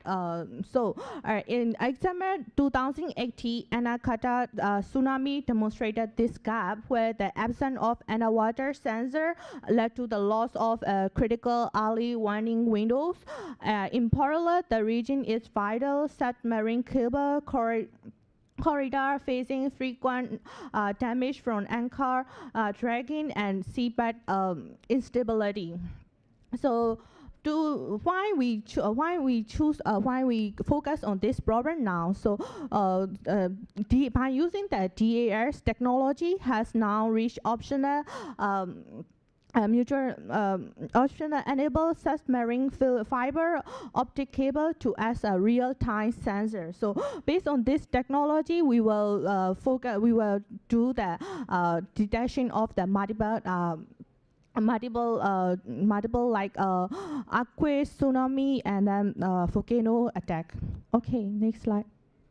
Okay, so we have the two target audience. So the first audience will be the government and infrastructure owners. So why we focus on that? They have fears and need for both audience. So what is their fear? So for the government and infrastructure side, the political public backlash from another one disaster, risk of economic distressing along the Java Sumatra corridor, high Financial loss from repeated submarine cable damage and ripple. So this is their fear. So what is their need? The need is like the low maintenance core resistant detection system covering the underwater blind spot. So this is the main need of the government side. So we have to focus on that one. And what about for the next audience is the public and coastal community. So because they have also fear because they living near the Anka Katakata without clear navigation timing, so they need like up-to-date news all the time what will be happen. So lack of reliable alert for tsunami not triggered by strong earthquake. So the need is like for first actionable verify warning before visible. So so that they can prepare to escape from that area and that we can save their life. So this is our two main target audience for our projects. So next. So the solution of this problem is we have the fiber optic cable, but usually we use the fiber optic for the internet connections. That's why for the pilot project, we offer that we can use the existing cable, but we need some adding installation that we will build the DAS data center before we transfer or we send the result of the analysis from the raw information from the DAS and with the artificial intelligence to the stations. In Indonesia, we have the Climatology and Meteorology National Agency. And the next, okay. What's the comparison between DAS from our solutions and the system we have from PMKG, the National Meteorology and Climatology? The first detections, the Inatus system, they are slower than TAS plus AI we offer because we can detect in nanoseconds. Then we can detect also the very slow or small movement. But with the AI, we can detect the anomaly and then classify the anomaly into the submarine landslide movement. And then after that, the magnitude estimate also we faster than the previous system. And the event classification, we can finish and we can classify into a second, and we can transfer rapidly to the central station. And then our warning issues, we also have faster speed than Inatu system. And the next will be delivered. For service model, for the Gulf or carbon operator, we have our product can show in the three colors. So for it green, so it means no more status, and for the yellow, it means they have warming, and for the red one, it means with AI can confirm that they have tsunami and or landslide. It can be effect to the people, and for the user, for the public, they can see the early alert by our product. So next slide, please. So for sports strange, so our product is quite speed. And for the weakness, we concern about the technical capacity. And the third one is opportunity. So we focus on the cutoff focus. It's with quite a priority on specific location. And the last one is trade. So we concern about the physical, the cable. It might be affected by the environment. Okay, to make it quick, I'm going to explain how this works. It's basically a laser, and then you shoot it back, and you receive an echo, and if there's any interference, it knows, it senses if there's any interference. And next, so our traction and benchmark is because from the Google and Caltech, and our status right now is that we've validated and we're trying to go on a CNN and RNN hybrid architecture, and that's it for me. Let's continue. Okay, so I just make it quick. So we want to introduce our team. This one, but it's not important. This one, very important. We have like a budget breakdown, so we have 11 category, and it costs around 20 billion rupiah, and for 12% equity. Okay. Sorry, the time is over. Thank you so much. Okay, give a round of applause, everyone. It's Q&A time. Do you guys have any questions?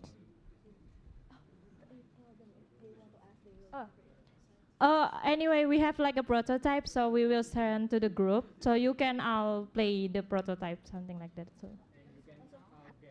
If you ask a question, you can get And if you have any question, yeah, you will get a prize. Can you see it now? Oh, yeah, yeah, yeah.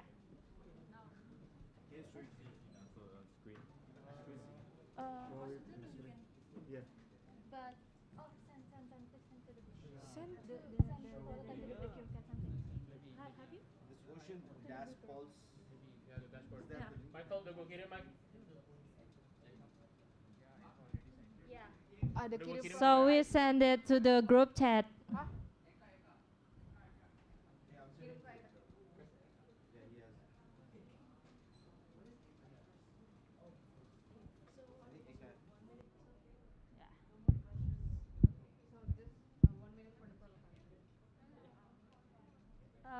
I think we can just we can accept every question right now, so you can just play the prototype anytime you want. Yeah, for any question, you will have a gift from us. Yeah. So any question, you will have a gift from us. So it is like special from our T group member. Yeah, she made it herself. So the special one, you will get it.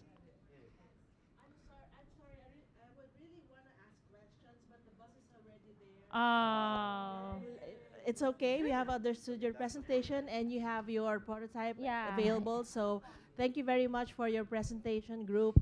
Bye.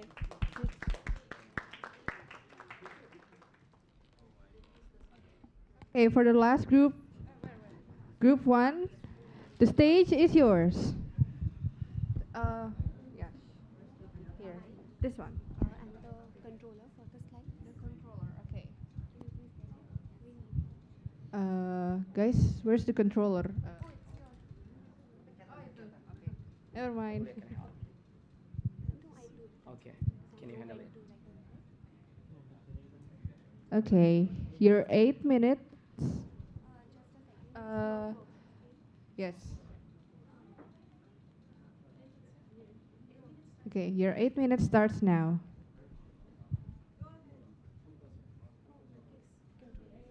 Hi everyone. So we are group 1. Before we proceed with how and when, let me tell you some facts about people present in this room. So somebody in this room has a very high BP levels. Somebody in this room talks to ChatGPT about their childhood traumas. Somebody in this room is suffering from PCOD. Well, now you must wonder, how do I know that? Well, I don't know it, but somebody does. And the real question here is, did we ever allow them to know this much about us?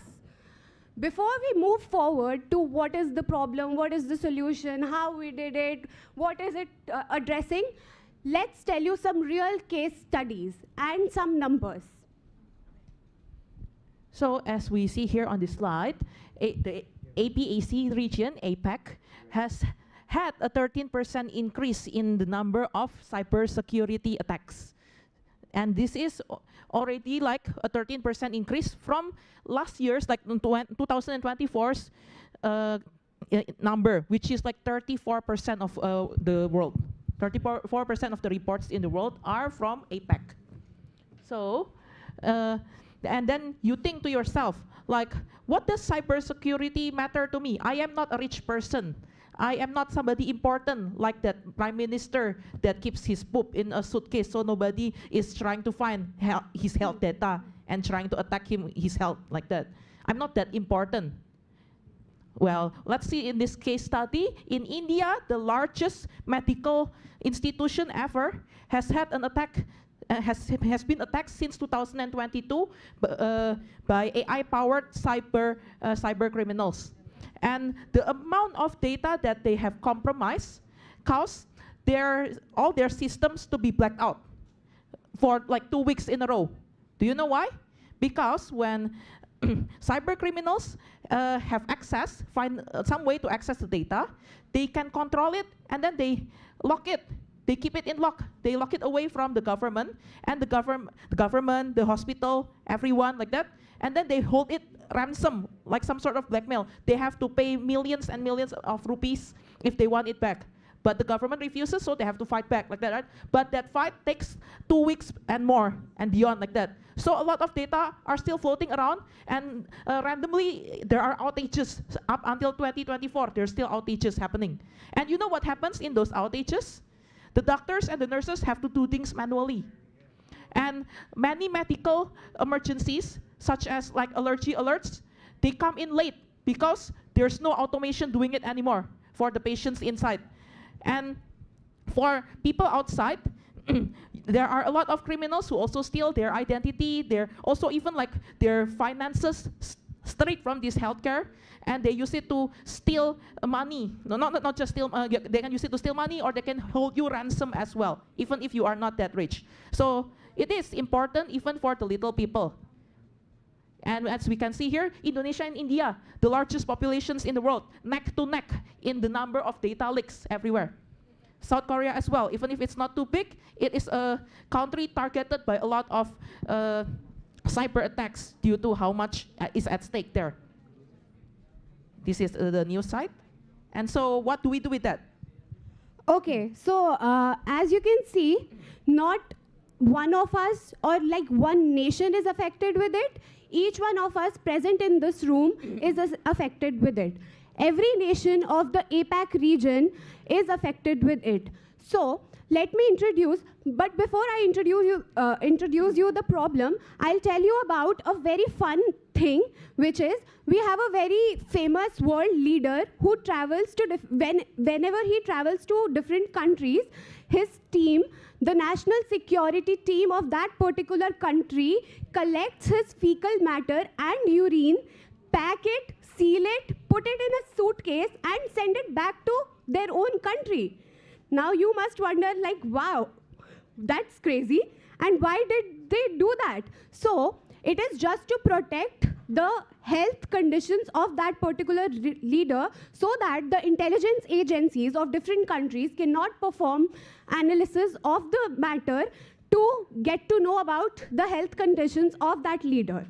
I'll leave you to who that leader is. You can find that out. It is called the poop suitcase, and you can search more about it. I'll tell you the answer in the end. Moving on to the next. Now, the good news is, to the problem of like digital sovereignty and the data breaches of the hospitals and private companies using that medical data to sell their products to us, the good news is we already have a solution. We have a working prototype for this problem, which can be used by any user. They can enter their details and find out that if their data is already leaked, a part of a data breach or not. So moving on to the tech stuff. So here you can see there are fields you can enter. I'll directly show you the output. Here you can see that this is the uncompromised data. I entered my name, my email ID, and the hospital or healthcare provider, and then I searched for the results, and it is clearly showing me that no data found. Your digital health identity appears safe.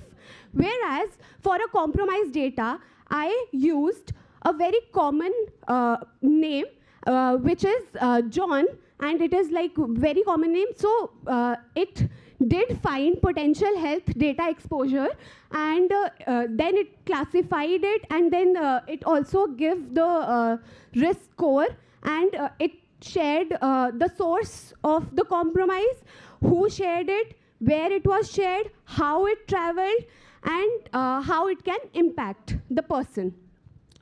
Moving on to the tech stack, it's all geeky, techie stuff.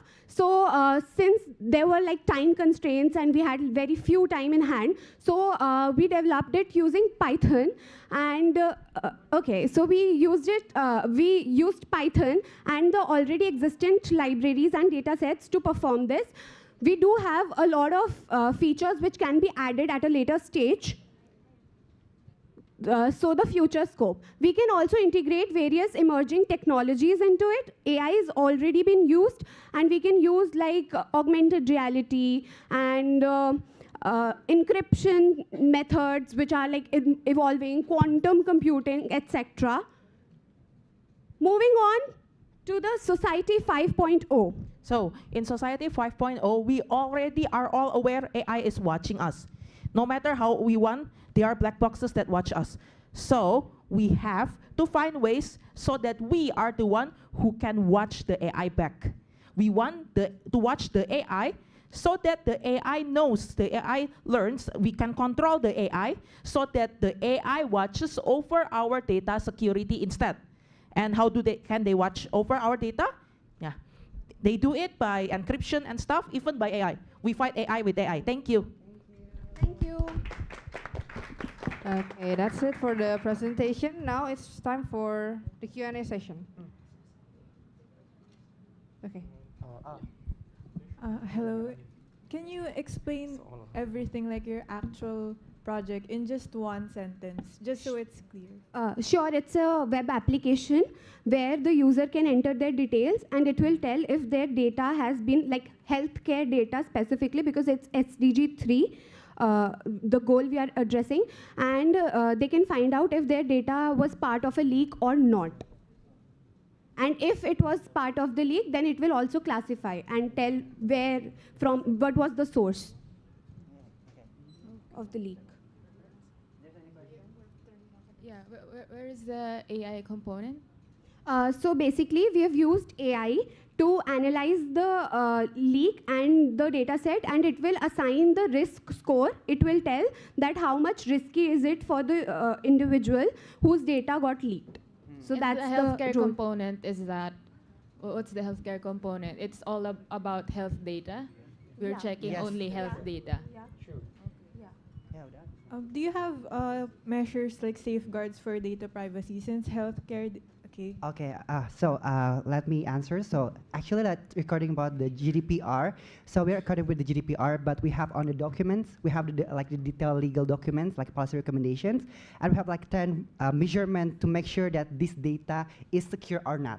So this is like for the patient, and we can like develop this to be like more UI UX design to make it more interactive and make it appealing, and we can sell it to the hospital so to make sure it was being used and applicable to like each hospital to secure their data like that. We can also incentivize that if these hospitals are joining in this APCare, they will be more recommended to people. We will say like they are APCare partner. I'm to sorry, the incentivize. time is over. Give a round of applause. Okay. Thank you. Just I would like to mention the name of the world leader who has the poop suitcase. It's Putin. So wherever he goes, Okay, well, thank you so much. the officials carry his Thank you very poop much. Thank you very suitcase. much. Yes. Okay. Now give a massive round of applause for all the hard work you guys have put in. Yes. Now? Okay. Now for the now for the fun part, we're gonna head out for our excursion and field trip to Sumarekon Discovery. Please gather your belongings. The transport is actually ready. Okay, before we leave the room, you have your poster outside. So please take a creative photo of your group in front of your poster, and also include it in your final report. Okay, and the other things, before we go to the bus is already in front of the gate. We can take a group photo in the Pradita. There's a Pradita fair before you come, and we can have all group photo there before you get to the bus. Okay.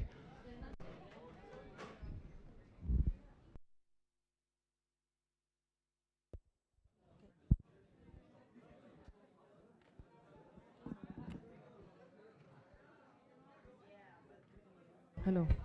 Hello, hello. Okay, group photos on your poster and then group photos for the whole members. Okay, please leave. Please leave this auditorium in 1 minute. Thank you.